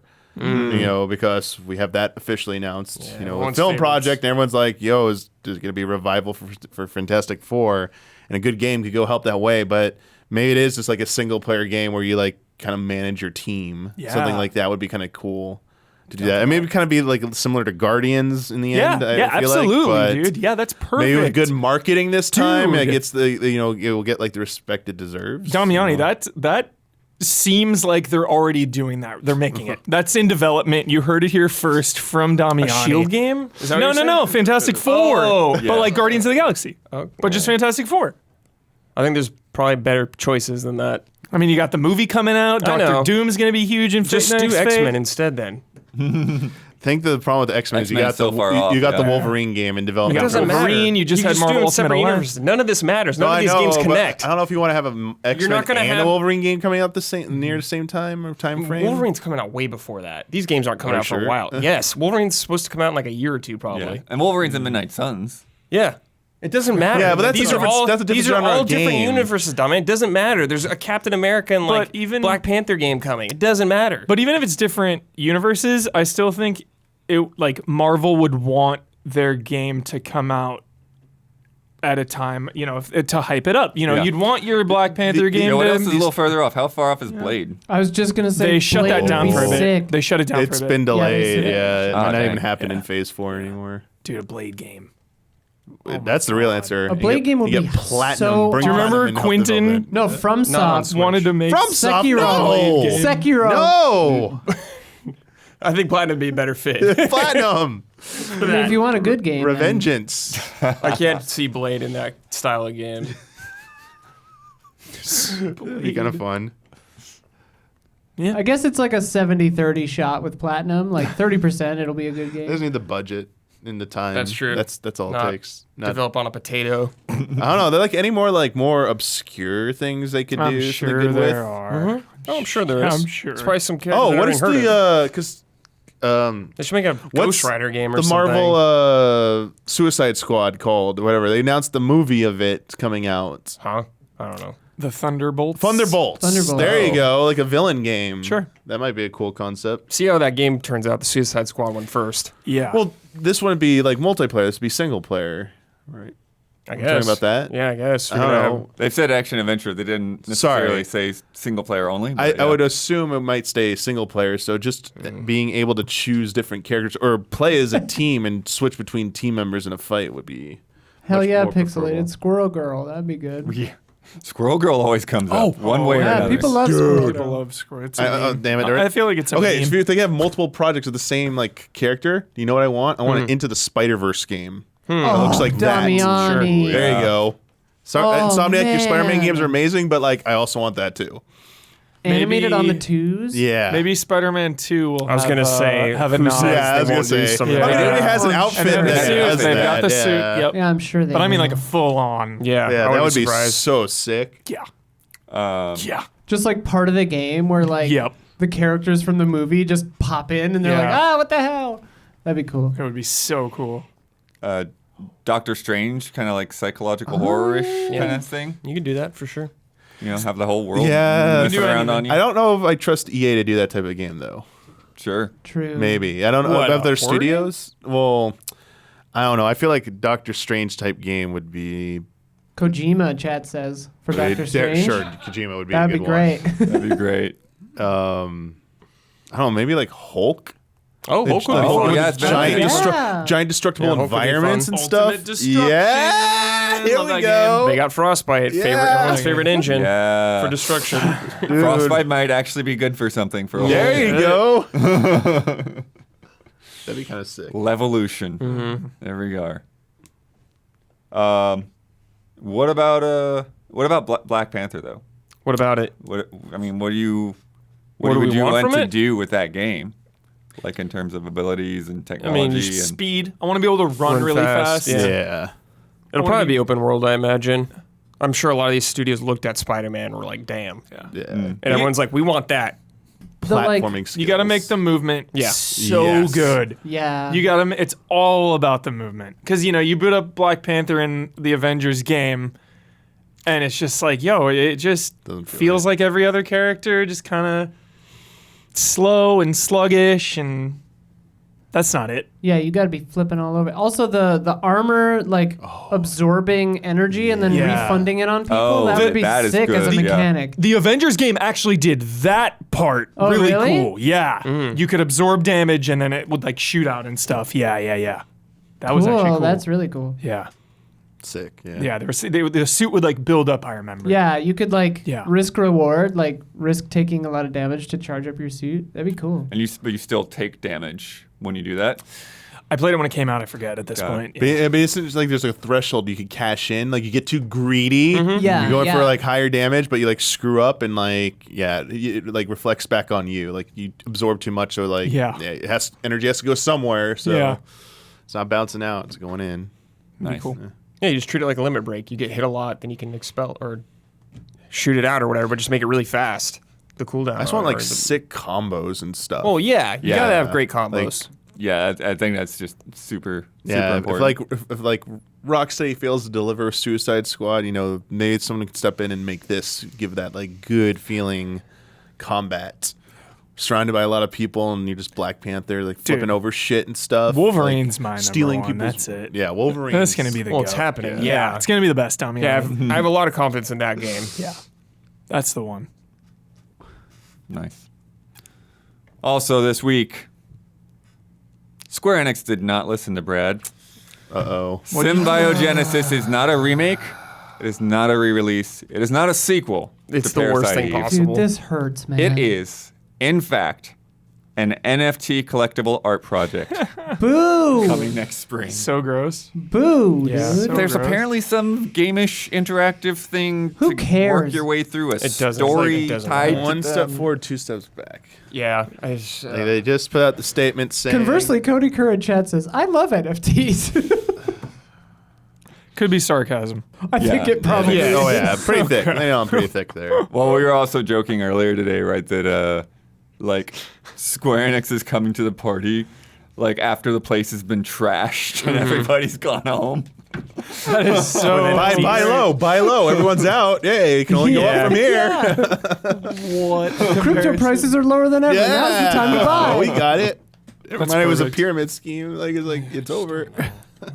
What are they doing, man? Like, sometimes they're so on the ball, and sometimes Square Enix is just like oblivious to what people This want. is what they sold I know. IDOS and Crystal No, Dynamics this to do. this is something they This is still what have they yet got to. the They have funding not from. learned this lesson yet. Look how long it took them to learn a lesson about. Maybe our Japanese market is enough to sustain our releases alone anymore. We need to think.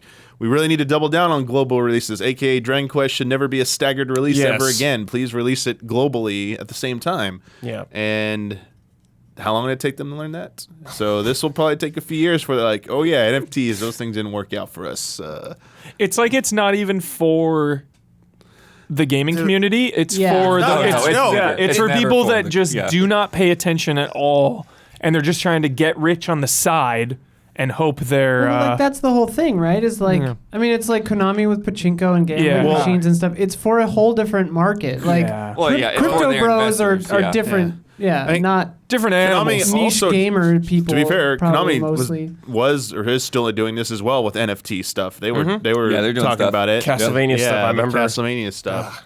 Even Halloween Horror Nights apparently had NFTs at Universal Right. Studios. Whoa. Yeah. What? Yeah, I saw a tweet about it. Go It around was and like collect you them, yeah. collect them around the park. I don't know how it works. We didn't end up going, but yeah. I mean, yeah. That's more terrifying than any of the mazes. Right? I get worried about some of the mentalities of the line of thinking from some of the executives Yeah. of Oh, the yeah. company. Not just this, but like we have Forspoken coming out in a few months, and like I feel like they are setting that game up to fail with their ridiculous expectations with that Probably. game. So like, It also just seems this, very high budget. out of touch. I was gonna say, it's probably but expensive. Yeah. For years they've been saying like, oh, this is gonna be another like Kingdom Hearts, Final Fantasy caliber like franchise. They got It's a like, lot riding what? on it. Oh yeah, no. Yeah. Yeah, no. It's like make this like it's got a lot. It does have a lot riding on it, but man, like I don't know what that. If you know like a little bit of the history there, it's like that poor Luminous is probably under a lot Luminous. of freaking pressure right now. Luminous. I kind of worry about that. Yeah. Yeah. You should. Yeah. Godzilla officially coming to Gigabash as DLC December 9th. Oh dang! I thought you were gonna talk about the new Japanese Godzilla coming out next year. The movie. There's a Godzilla Day. That's why Dude. the announcements happened. So like a lot of these Godzilla announcements happen back to back. Are there any official Godzilla and Gundam crossovers? Maybe. I don't know. Probably some manga. There's gotta be. Gotta be, There's right? gotta be. I want to see Godzilla and Gundam's fight. Gundam's what? Bandai. I want to see that. I want to see it. And Toho has Godzilla. So. I mean, we're getting stupid like horror Winnie the Pooh movies. Let's get a Gundam versus Godzilla movie. whole Let's different thing. go. Whole different thing. well, Let's go. That Netflix CG one like had like not Gundams, but like mech things fighting in there too. But I mean, it was not good. I would not recommend it. Huber, Yo. you forwarded this to me after I already got it. Arcade Paradise got a pack of 3 new arcade games. And Hubert showed me them, right? Cyberdance Euromix, which is basically just DDR. Yeah, it looked pretty good. Smoke 'em, which is a light gun game, but I saw the footage and it was just looked like you're shooting like targets on a grid. Yeah, it kind of reminds me of Point Blank. Yeah. But With like no gun? less But the guns, involved. there's a gun. The No, guns but look no cool. gun con is what I'm saying. No gun con. I'm using the controller. Yeah. Yeah. Still looks like a fun little mini game though to battle each other because you're competing for high scores on that one. The DDR one is fine because there's already a DDR game, but it looks even more Yeah, like they looked authentic from the looks really shots you authentic. showed me. But then the other game, yeah. Empathy, Empathy is crazy looking. It looks so weird. I think that is the sleeper hit of the package. Actually, the one that wasn't even on my radar. Yeah, so Empathy, it's like, just ASCII art basically that makes up all the graphics. Looks so weird. It looks so and weird. you're trying to climb a mountain while people throw rocks at you. Yeah. Okay. Like, Yeah, It's and you're called like Empathy. your character just like that Yeah. hurt or like Yeah. don't be violent or like like these internal weird- monologue yeah. stuff going on. I was like, oh, what's going on here? Yeah. And you get all 3 of these in the new DLC pack, which is $3.99, which is $4. Oh, pretty good. Yeah. Heck yeah. You can also buy them individually for like $2, I $2 saw. each. $2 that's each. nice. That's nice. I like that. Absolutely one of my favorite games of the year. I know that sounds a little intense to say, but it really is. I love it. You got a lot of favorite games of the year. It's a hell of a year. The indies are just I'm gonna like say- carrying the load. Yeah. Carrying. There's been a lot of great games this year. Rogue Legacy 2. The best. There you go. Sifu, the best. In answer to your Godzilla question, we have some answers. Maybe in comics, there was a commercial that crossed over Godzilla Planet Eater with Mobile Suit Gundam Ready Player One. movie. Possibly Ready Player One. Yo, that commercial I It's gotta crossed see. over with Evangelion in a ride and I think a movie. In a ride. Yeah, Universal Japan has a Godzilla Yeah. versus Evangelion 4DX ride. according to- That's tight. Yeah, and then there's a Bullet Train themed mecha movie anime that Godzilla is in. Yo, what's that thing I just saw with like So Evangelion, the angel in it or something? An angel versus Godzilla or something. Oh, Is that what I was really? thinking of? Wow. I saw something recently. That's amazing. If you're wondering if the general wait. public is okay, Sorry, Blood. Godzilla, Evangelion, Ultraman, and Kamen Rider team up for the Shin Japan Heroes universe. There. you 4 go. franchises connected by the writers. That's. And what is Yeah. that? I don't know. That's a ride or A series of events and attractions coming to Bandai Namco. Amazing. We gotta go to Japan. Amazing. We're going to Japan. That's so cool. Yeah. Check it out. Fact check. Sweet. I bet the people who go to that are freaking jolly. So That this is- sounds delightful. Complicated I'm question. not like a Gundam fan, but I still want to go once to see like the life-size Gundam move once, just Oh, yeah, in yeah. person. Oh my god. Viewers at home, look up the Shin Japan Heroes Amusement World poster because it's marvelous. Yeah, that's what I saw. That's yeah. I saw my it. They have a God. video for this. It's hilarious. Like awesome, hilarious. Incredible. Nice. But no, if you were wondering if the general public is over Call of Duty, Nope. they're not. Oh no. Modern Warfare 2 All these set back. new records for the franchise. Topped $800 million in sales in 3 days, $1 million that is. The largest opening weekend in franchise history. It set new records for unique players and hours played. And this is always like a weird bogus thing, but whatever. Launch weekend outdoes Top Gun Maverick and Doctor Strange in the Multiverse of Madness box office openings combined. Get wrecked, Marvel. $70 a pop. I always love that statistic though, that video games make more than movies and games or movies and music But it's combined. like you're comparing a Yeah, of $20 course. ticket Of course, sale of to course, a of $50 course. game. Of It's also why like $70 MPDs do game. both. They Of give you like course. the units and the dollar sales because some companies like to metric that way. But like honestly, I think the average person just cares about one-to-one unit, like a ticket Yeah. sale to that. Yeah. Yeah. The previous franchise record was set in 2011 by Modern Warfare 3. Mm-hmm. So it took Modern Warfare 2 to top Modern Warfare is 3. probably the biggest brand. They That's have. actually shocking to me. That shocks me. It's been a minute. That's interesting. Yeah. That is an interesting fact. Since Hey. Modern Warfare 3, yeah, the Modern Warfare name, more- the it's the- name is yeah. bigger than Call of Duty. Hey, Yeah. more It is. traditional Modern Warfare. Yeah. Hey, just like EA going back to some single player games. Maybe, Yeah. It actually makes you wonder if like how much that had to do with them using that name. They're like, well, Yeah, it's all then by name advanced recognition, warfare, yeah. let's do Modern Warfare again. Yeah, that's a good point. Yep. Yeah, name recognition Huge. definitely Yep, big helps time. a lot with that. because you got all the people coming back. Maybe they haven't played Call of Duty in a long time. Oh, Modern Warfare? Yeah. Played that when I was a kid, or played that so long ago. Or It's new time, yeah. people like only started playing like on Warzone. Like hey, I keep hearing about this Modern Warfare 2. Yeah. I gotta check it out. Yeah. Isla, I don't know what insight you can give, but Dwarf Fortress getting a remake Heck or, yeah. or Wait. makeover, whatever Is it is. Is this the first time you've heard of that? They've been working on that for years. Okay. It's but coming yes, out the on fact- December. The fact that it got a date is very significant. Okay. I think that they said, whether jokingly or not, we can't keep the lights on, so we need to start making money on this damn thing. Because it's just like, I think two dudes just kind of like have been making Dwarf Fortress forever and skating on like donations and stuff. But yeah, the re-release is it's got like updated, quote unquote actual graphics instead of ASCII art. It's got a tutorial. It's got mouse support. I'm really excited because I've always kind of wanted to get into Dwarf Fortress. For those who don't know, Dwarf Fortress is an amazingly complicated game that simulates entire histories of this world with a bunch of dwarves in it. It seems incredible, and it's like hilariously deep and complicated. Mm-hmm. Like there are meme images of like, oh, here's the Dwarf Fortress instruction manual, and it's like a stack of pages like 6 feet tall. Yeah, feel like Dwarf Fortress is wild, and I'm excited to try to jump into it and understand what the hell's going on. Was it in a documentary recently? I feel like I learned Probably. about Dwarf Fortress I'm in sure, something yeah. recently. Maybe not though. I mean, I wouldn't be surprised 'Cause I've never played it, been- but it's pretty I famous. remember It's it. been around in certain circles, Nice.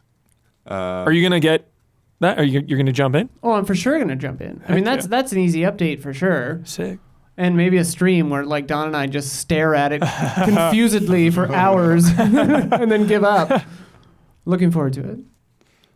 Chat says that, sorry, this is really good. M-Bun says that you can lose your entire dwarven colony to the ghost of a cat that died in your barracks, driving them all slowly insane. Wow. That's the kind of stuff that can happen in Dwarf Fortress. Nice.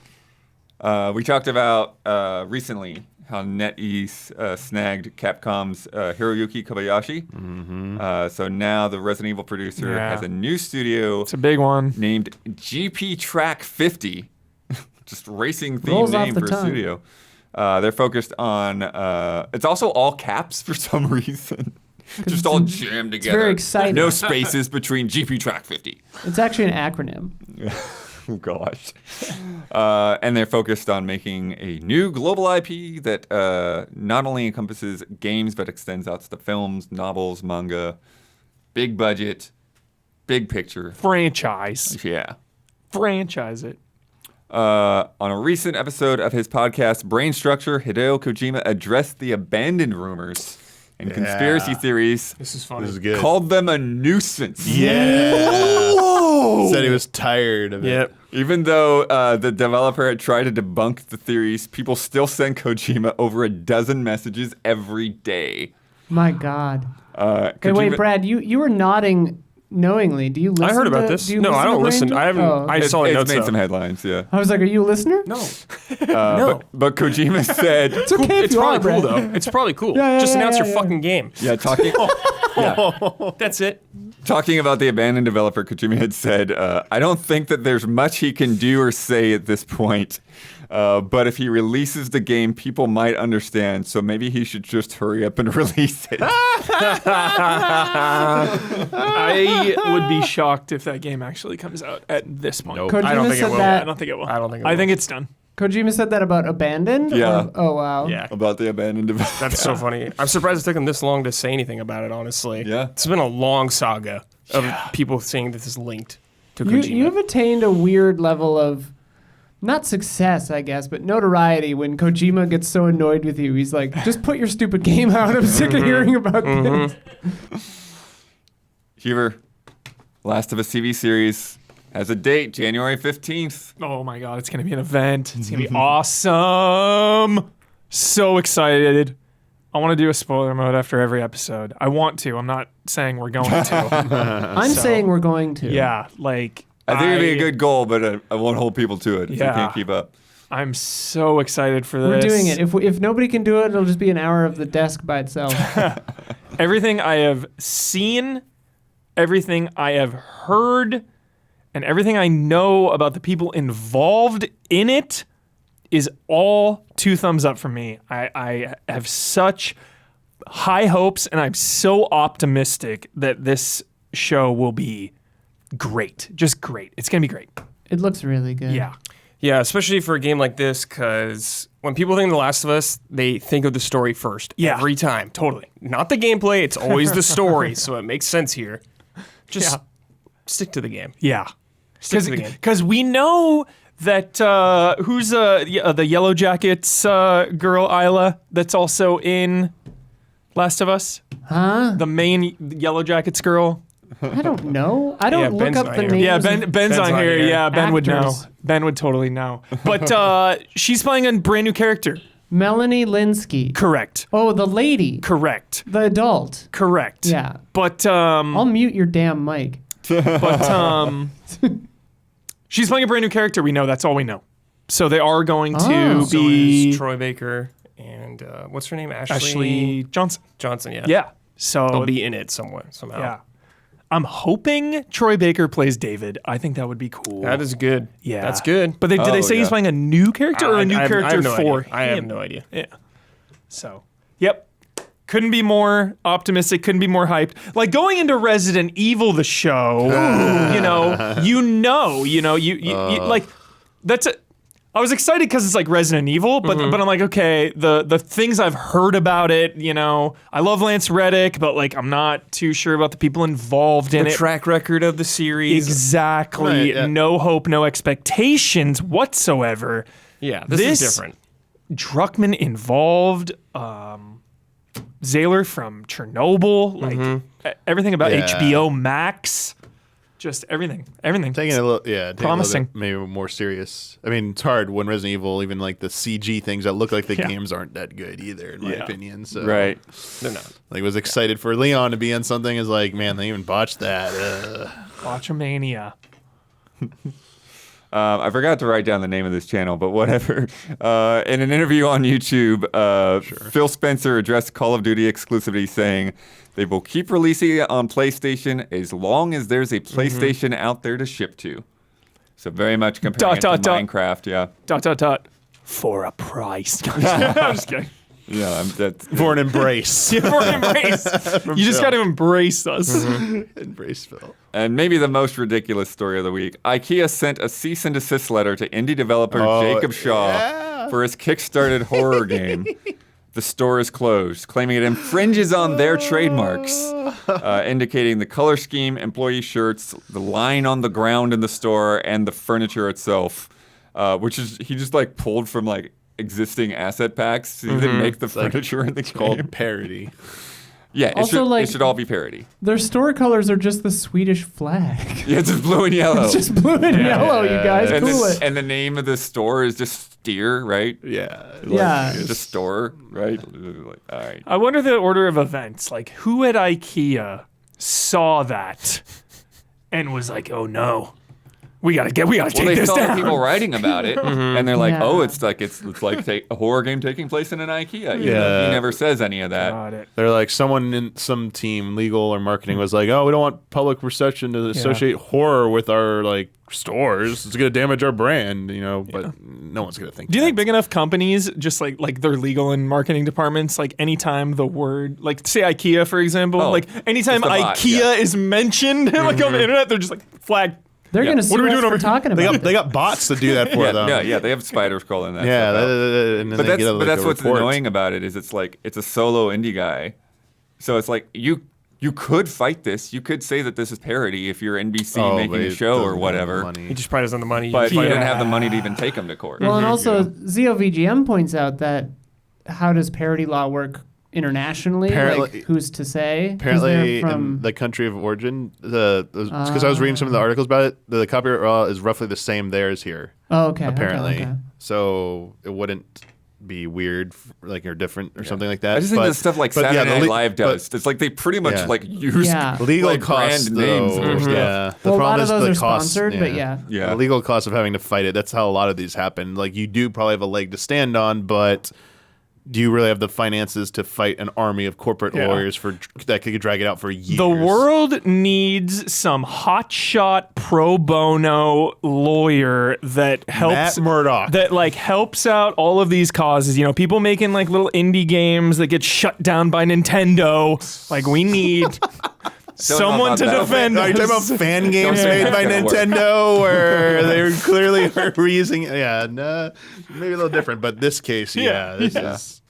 But I mean, like, could he just like change all the colors and be Yes, good? Probably. Yeah, he's looking at stuff to change because they gave him 10 days, and I'm like, why do you have 10 days We picked a number. It for sounds something scary. that's not out yet? Yeah. Yeah. You have 10 days. Trying to threaten him. Yeah. Yeah, it's so Whatever, odd. IKEA. Yeah. Relax. I'm tired of IKEA. We're moving, and like, Oh, you're getting some IKEA. well, but the easy thing is to get IKEA. But now I'm like, I want to be a grown up finally. I'm 37 years old. Oh, sure.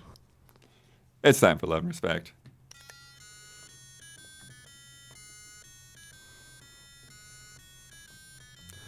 Love and respect. From Ooh, Target's a good option. for adults. From See You When I Get There. I just completed Silent Hill 2 for the first Hell time yeah! on the PS2. Hell yeah! The scenery lacks range. The controls are awkward. The combat is Hell abysmal. yeah! The story is predictable. Yeah! Pull it all together, and it's one of the greatest games I've ever played. Hell yeah! My question is, how do you review a game that is more than a sum of its parts? Great question. It's so true too. This game is clunky as hell, but everything about it is perfect. Right? I mean, it was a different time when it came out. Yeah, though, true. Also. It was all of those things when it came out, bro. Yeah, I mean, The only it- thing I would say Blood- is the graphics Blood, were it was not, amazing the at standards time. were not the same as they are today, Yeah. Blood. Not by any means. Yes, it was clunky when it came out, but not even close, Blood. When I played this thing as a kid, it was like the bleeding edge, like coolest thing that's ever happened to me. So yeah.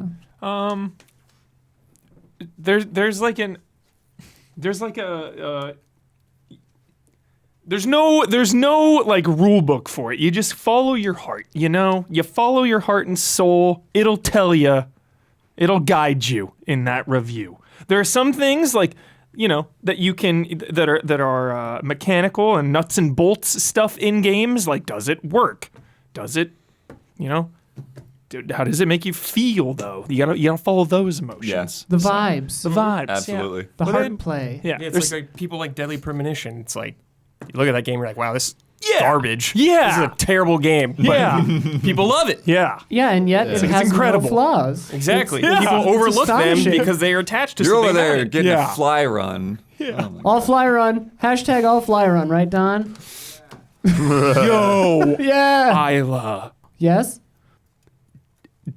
Dead by Daylight.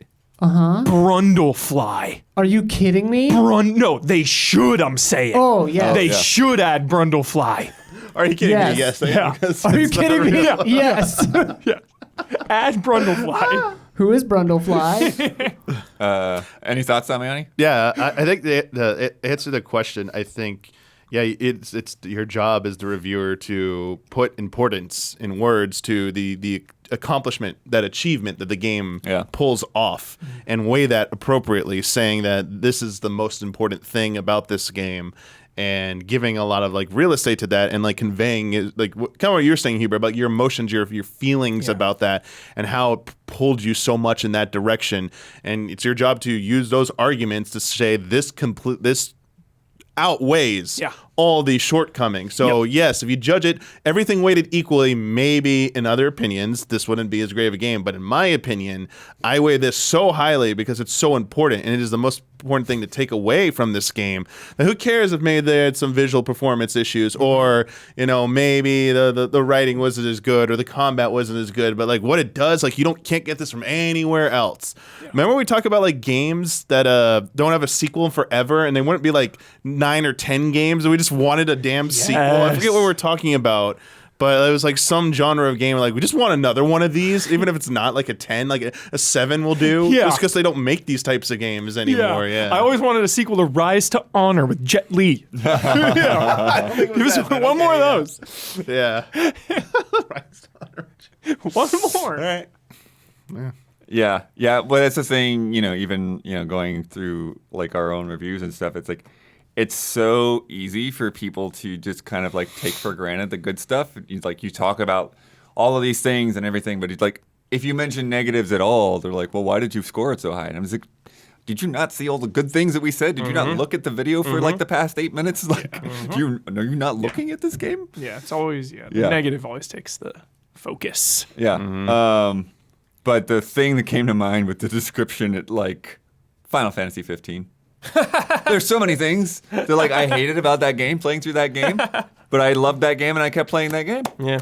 That's so I think that's fair, yeah. That's so perfect. Not where I would have gone, but sure. To each their own. This is what we're talking about. Yeah. I know, I'm the same way, Blood. Like, I did that Leviathan fight in that game. I was like, dude, this sucks. Yeah, That was yeah. so I got bad. to Leviathan, I was Why like, is this here? They have failed. But I was like, But I mean, they fixed the the boys. With the boys, Yeah, with with the the boys. You got repetitive side quests. You got kind of bad combat. You got, Cooking some food out in the you got wilderness. cooking food in the wilderness.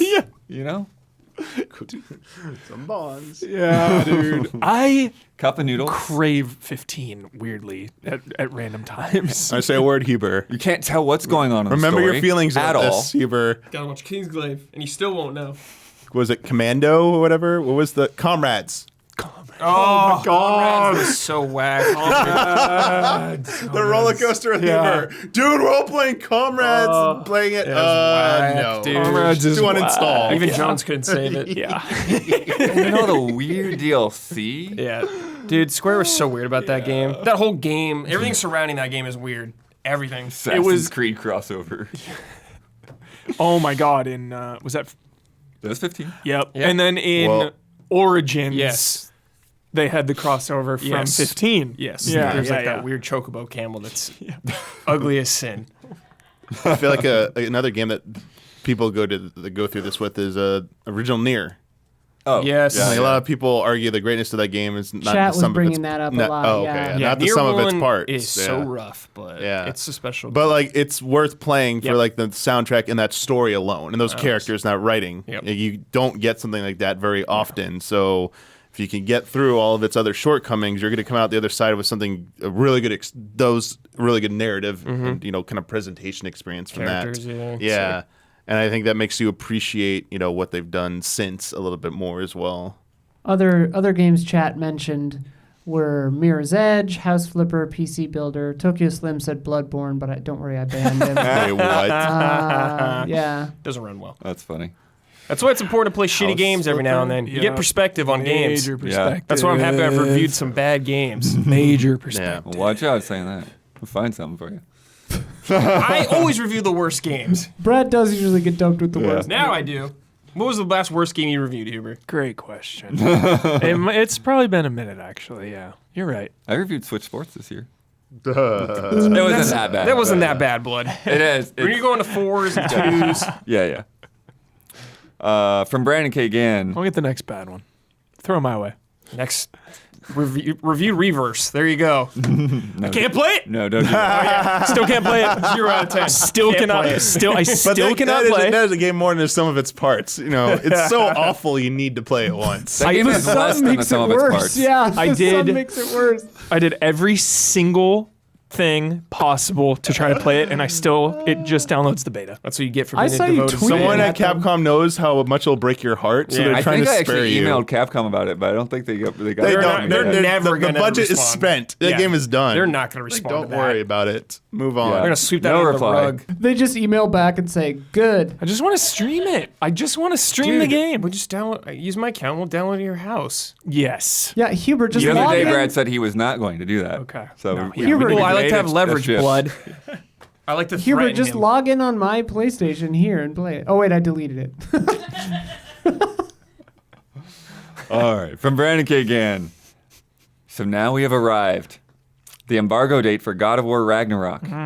As I write this, about 42 hours before publish time and roughly 50 hours before this podcast recording, I am confident it's received high marks, and I'm sure I've enjoyed watching the reviews. But it's having this knowledge of the embargo what I want to ask you about. Letting it be public knowledge at the end of final previews a couple weeks ago. I think you could have shared it before then, too. Yeah, I Like think as soon as so. we got the code, we could say the I dates. think so. I feel this is absolutely brilliant. To me, it makes the reviews an event much like the game itself and drums up more hype. So I want to ask, should the embargo times for games be public moving forward? And does letting the public have this knowledge turn out to be a good or bad thing for developers, publishers, critics, consumers, etc.?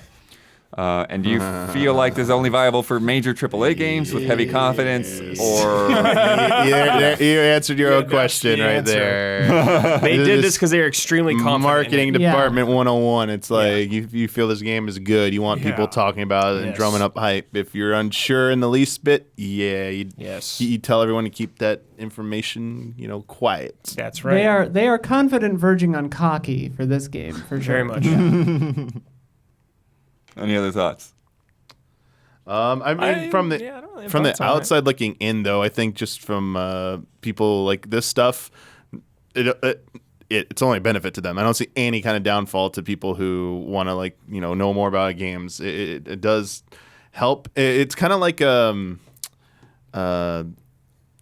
water cooler talk where everyone knows the time to tune in, so something sure. everyone can talk about. When it's staggered or You're you're not right. sure, You're so right. people might be there. And it's not. I wanted to say it was kind of like binge versus week to week mentality, but it's not exactly. But Yeah, and the I know what you're potency saying, of yeah. having that date makes it more of an Yeah. event. It Totally. still is a big deal when it happens because word starts spreading over social media really quickly. Yeah. But I think that anticipation of looking forward to it that build up. We had a People- comment today on the God of War review saying that they scheduled their poop break Look at so that. See? that they could watch the review. I feel like this is something What? hard. I mean, that's hilarious. At work, And they had to schedule There their you time go. to take a break. That's and they scheduled perfect. it for. Yeah, you should feel honored about that. That is- yeah, that's using an their honor. precious time off, That's an break honor. time to I mean, watch yeah, a review. thank you, I guess. Yeah, that's I appreciate that. well-earned view right there. Yeah. My goodness. But I feel like I sometimes it's appreciate harder that. and harder to remember that feeling of not being in the industry, not having that access, and how commonplace it you is. could just say break. That's what they said. Oh, you're for them.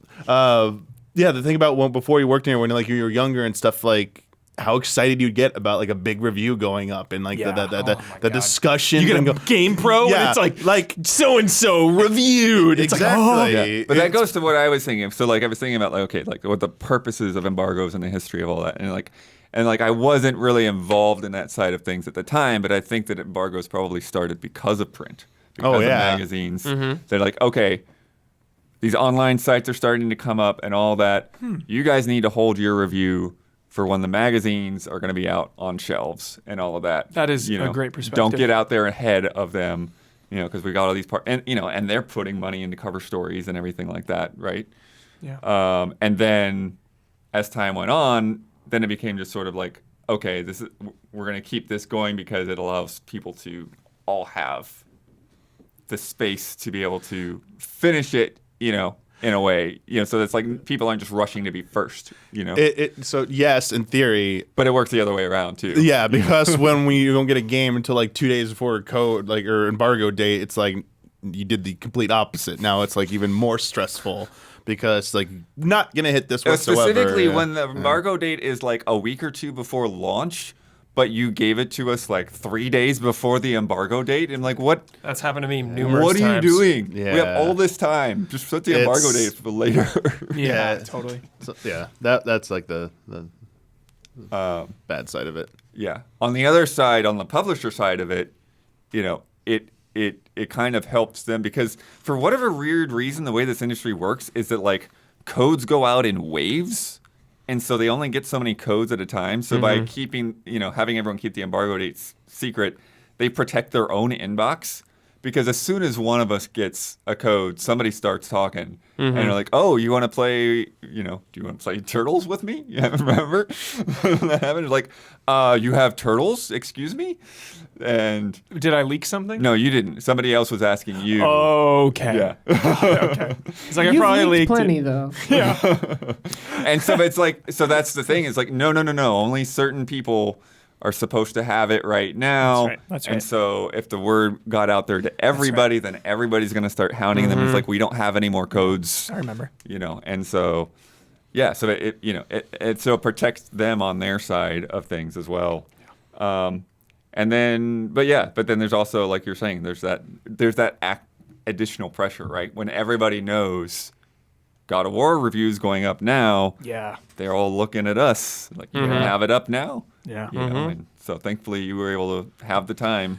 Thankfully. Yeah, I get When that. they send it See early, it helps. Yeah, I you mean, know, shout it's out to a lot of Ron it. Don for getting that done. Yes. Just, I don't know if it's ever been used that It way. was a but team effort. One Yeah, downside I could working also with see that is like a company, like a publisher really wants to like force your hand to like cover a game over, like it's a busy season, and they're like, we want you to put more emphasis on covering our game. Yeah, you make that embargo date public when other companies aren't making their public. So yeah, you have that additional pressure where your viewers, readers ask, wait a second, why you didn't hit the state? Like it's more criticism against like you as an outlet. So I could not I'm saying anyone, but I could also see like how that's like a way for a publisher to kind of like muscle a little bit. Like, hey, we're you're big enough, do that. So like, there's a lot of games in here. Now we want you to prioritize us. Like, so we're gonna make that embargo date public. So just not that they're telling that to you, but it's a little bit of a flex. Yeah. Also confidence. We were saying earlier. It's like they know. Like they're also maybe nudging. Like, hey, this is pretty good. Like yeah, it might be an easier review for you or something. Not saying that was easier, but like in terms of like reception, like when you do like a more critical review, the comments start going all over the place. So it's like when it's like a nice review, like a good score, it's like everyone happy, and then there's like people just want to start like shit. Like we just ignore that stuff. It's like they don't even whatever. care what the score They don't is. care. They're just like, it's a Sony game. Time to talk trash. That's another thing. You get that type of nonsense. Like people looking forward to that. It's like oh, this is on Nintendo. It's trash. It's like, on Xbox time. Let's go. that old shit. Yeah. Oh, it's Xbox garbage.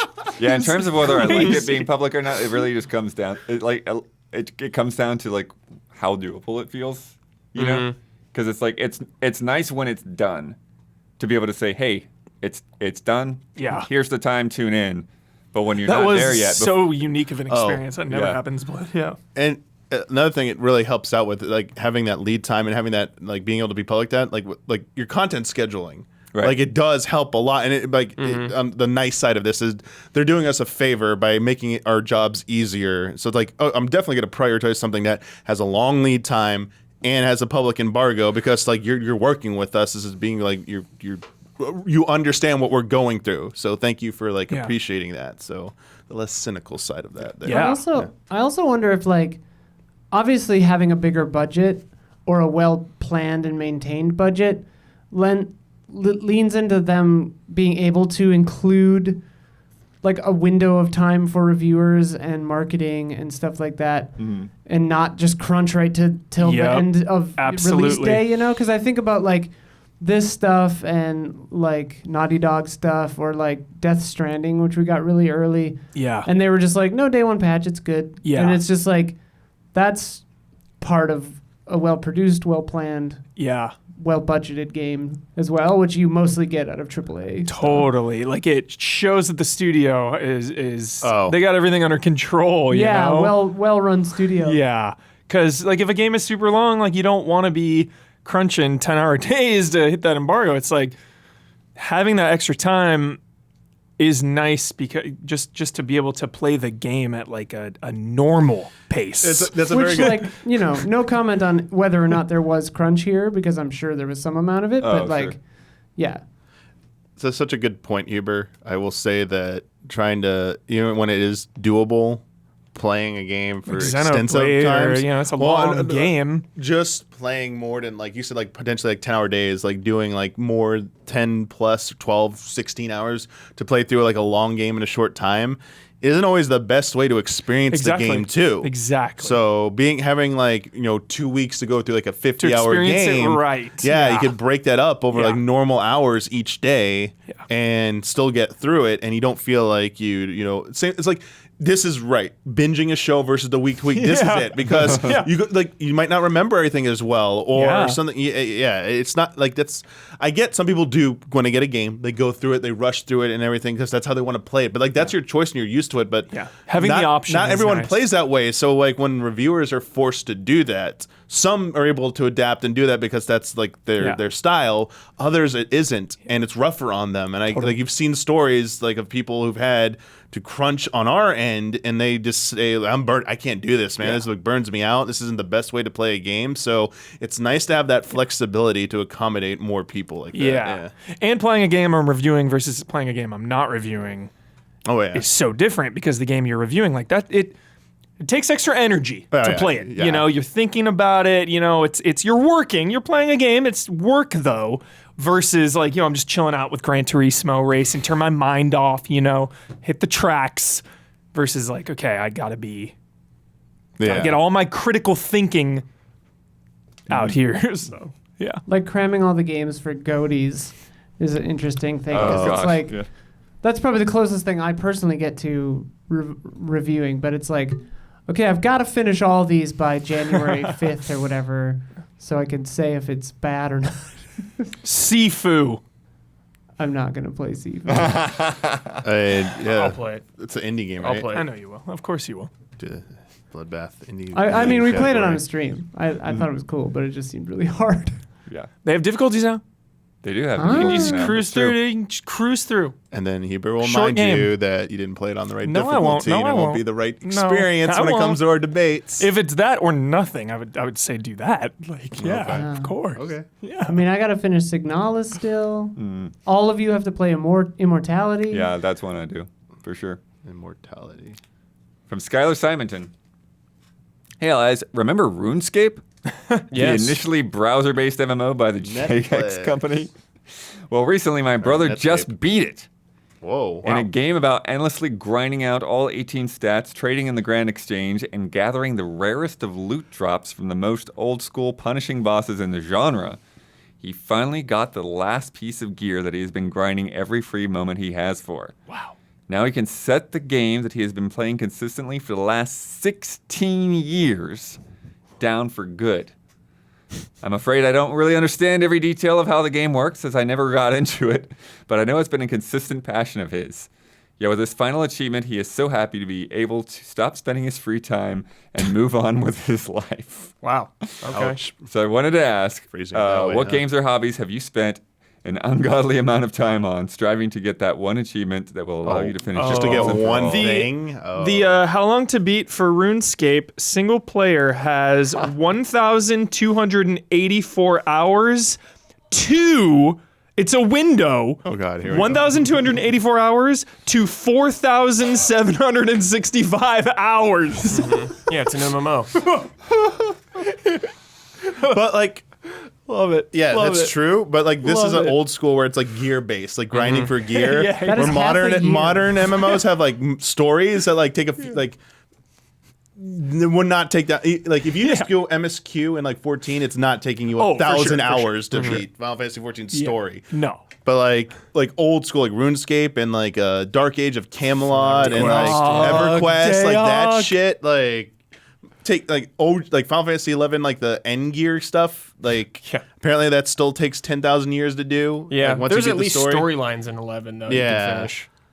So if you're judging it by that, those take the cake. Yeah. I mean, I got stories of friends, roommates who played freaking World of Warcraft in the yeah. 2000s in like college, who 24/7. would sleep with at their desk with headphones on, waiting for the alert for some kind of mob spawn. And I would like back then I was like, "You're crazy!" Like I'm over here Yeah. playing my games. Like I can go to bed now. Bye. Like why would I? Like this is why I never want to play MMOs. Sometimes I would get so tired that Yeah. I would just like step away from the computer and crawl into bed and not log out, not shut it down, just Lord. like yeah. This is why I had a stigma against MMOs forever, because I saw shit like this and I was like, why? Why are you doing this type of crap? Like, Because then Yeah. friends log on and now and they're like, more what up, bro? now Let's they're more party up." casual, so you don't have to do that. Meet you in Mostly org, don't have to bro. do that. Yeah. But I've definitely seen a lot of discussion about people who, because the director of Final Fantasy 11 gave an interview about why he made it the way it was, like how old school hardcore it was. Awesome. And he says it's not for everybody, and it takes a lot of time investment, but so many people talk about how they only got those types of experiences in that game. Like the amount of accomplishment after grinding for years like this, feeling so good and satisfying. True. Also, it forced you to talk to people, to be more social in the game. People like I don't know how far I would take this, but the argument is Yeah. that it taught you how to like deal with like life a little bit better, because like life isn't always fair and like stuff is hard to do. It's like, here you go. Like it's not going to be handed to you. It's not going to be casual. You'd have to put a lot of Yeah. more work Yeah. just to play things, just Yeah. to get things done in that game. You'd have games like that back in the day. You have Yeah. to put in a lot of work and effort just to get to that moment. Nowadays, you can just Yeah. queue up some dungeon or something Finder, right there. Yeah, you don't have to say a word. I Yeah, you don't have to like talk to anyone. I like the old style so much more. I hope I don't sound like a boomer, but I just like the idea of having to interact. And I know that's not for everyone, but like if you're playing an MMO, I feel like that should be expected. This is a multiplayer game where you are encouraged to team up with other people. So ever since WoW made the transition to just like dungeon finders and everything, like it's just taken away so much of the identity for me for right. MMOs in general. Like even 14, like sometimes it like a lot of the time, and I know people say this, it feels like a single player game. Yeah, You know, that's I like the fair. idea of like actually having to go out into this world to the dungeon. Actually, you go there. You have to make the journey to there, and you meet up there, and then Yeah. you go in. It's just so much more epic.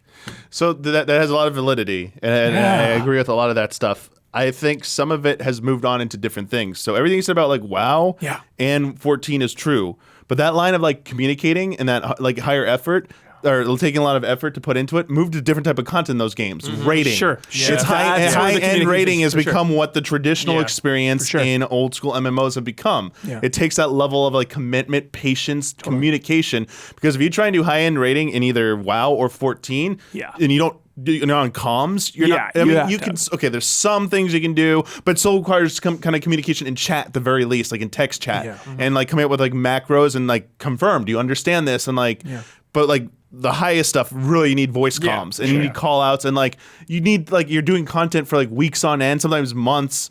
You have to have some kind of camaraderie there. You have to vibe well with the group, and if you're not gonna have a good time. Like, why are you doing this? So it has been preserved in that, but that's good. also a slightly different style too. Yeah. But Because early MMOs too, even WoW, like Molten Core and shit, you would need that level of communication. Like it was nowadays, insane. from playing classic Just WoW, some of it, autopilot. dude. That game, those games are so easy. Yeah. there's like no new mechanics, stuff? there's Yeah. nothing. Yeah. the older stuff or the new stuff? That's crazy. Yeah, that's Crazy. the thing, because the player level, those things have changed. Players weren't as good back then. Yeah. So like it's always great to Way remember more old fights and mechanics. remember how hard they are. That is But like when you really compare them to modern stuff, like they're more advanced. But that's because people are more familiar with that. And to answer the patron's question, but that's for me. Like the stuff in 14 that takes like months with a group that's committed and stuff, like on your weekends, like every weekend night for like 3 months doing that. It's like, and you're all talking and like still cracking jokes and stuff when things are going wrong. Like that feels the most satisfying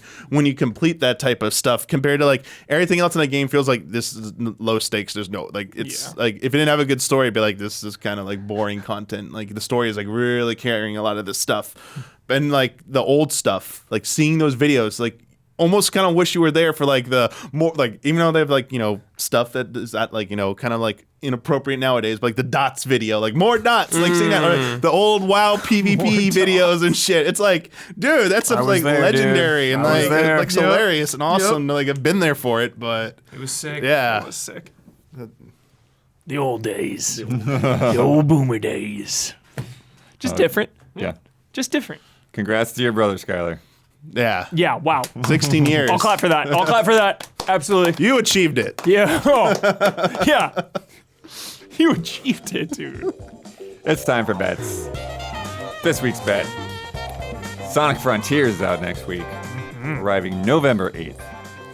The official Twitter account for Sonic the Hedgehog, no problem posting long videos on that platform. They've recently put up a behind-the-scenes video that was 5 minutes and 55 seconds, as well as a prologue video with Knuckles that runs 6 minutes and 9 seconds. Is it Idris Elba voicing? No. Damn it. No. Of course, Not they my also... Knuckles. What's what? It's not my Knuckles in this. It's Not Idris. my Knuckles. Okay. Yep. All right. Yep. Of course, they also have quick clips that are less than a minute, 15 seconds, 30 seconds, whatever. So my question to you is next week when I check Sonic's Twitter account, how long will the most recent Sonic Frontiers video be? Huber. Gone in 60 seconds. Nice. The remake. Love the remake. Nick Cage. Oh, this original one wasn't there. I forgot about that. Yeah. Brad. 2 minutes and 30 seconds. 2:30. Damiani. 1 minute and 30 seconds. 1:30. Ayla. 1 minute 43 seconds. 1:43. Getting a little tight race there. Come on. And then I did 22 seconds. No. Why are you undercutting me, blood? I got the high though, I think. Good. Yes, Brad got the high for sure. Sonic's You just- long-winded. Yeah, blood just $1'd me. $1. Last week's bet, Harvestella launches tomorrow, November 4th. I went out on a limb. I was going to see words and reviews. The reviews aren't there yet. OpenCritic doesn't even have a page for Harvestella yet. That's go. under the radar. Wow. I mean, So we got to so push. much under the radar so much as it's We got to push to I next don't know week. where that was going. So Quality. I'll check. Yeah, too many farming games, too low of quality. yeah, that's what I was getting at. This is the one where they don't want the embargo public because they're Oh, not right. confident. Yeah. Well, that's the thing we've been seeing with like Diofield and Valkyrie Elysium. Like a lot of people, it wasn't just us. Like a lot of people weren't getting those games. Yeah, I bought that game. You bought the game and then they sent us a code like a week later. like 2 weeks later. I already like reviewed it. I think it was done. It was so That's commitment right there, dude. That's commitment. Diofield hype. But anyway, so no bet result this week. It's a push. No score changes. So at the end of the podcast, we're going to split those rights and responsibilities amongst the Sea Lions. Bringing the scores are still at Massive Chubs 21, Splish. The Loader Sea Lions 20.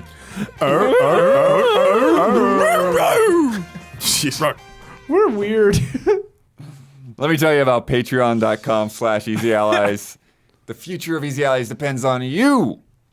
If you like what we do, whether it's the Bayonetta discussion, Damiani and Brad this week, Huber's God of War review, Isla's video about putting her Halloween costume together, or maybe this podcast, we rely on your support to make all of that happen.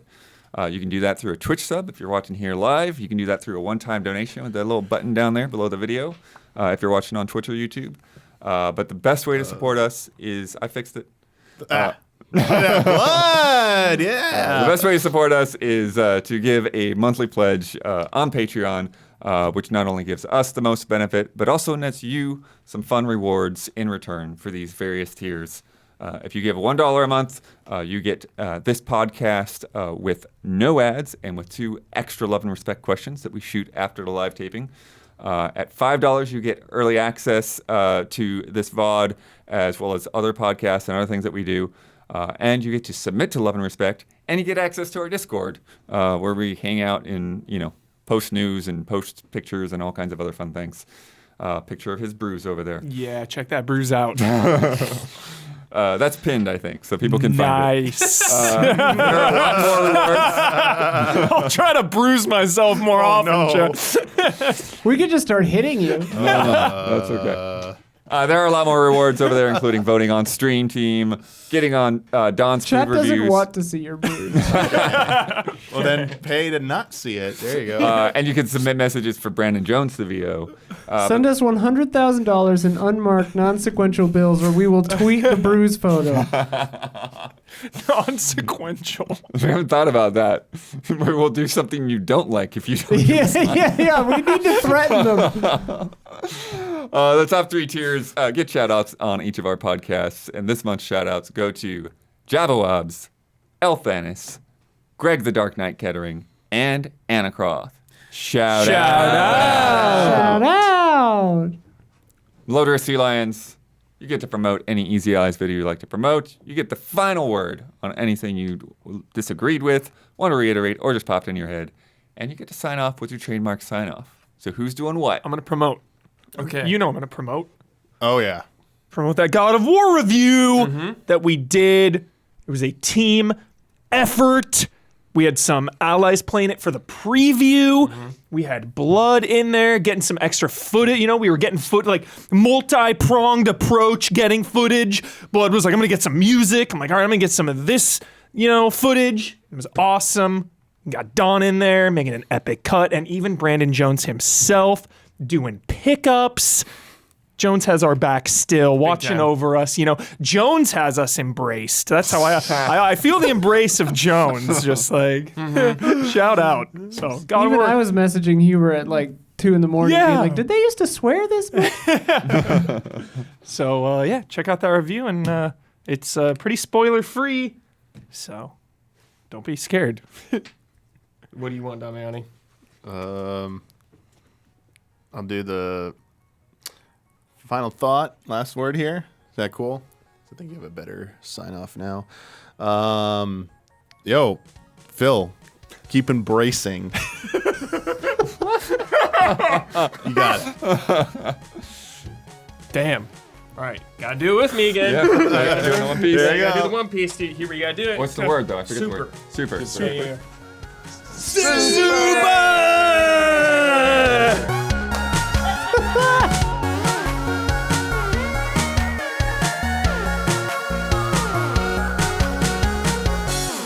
Foiled by the sausage again.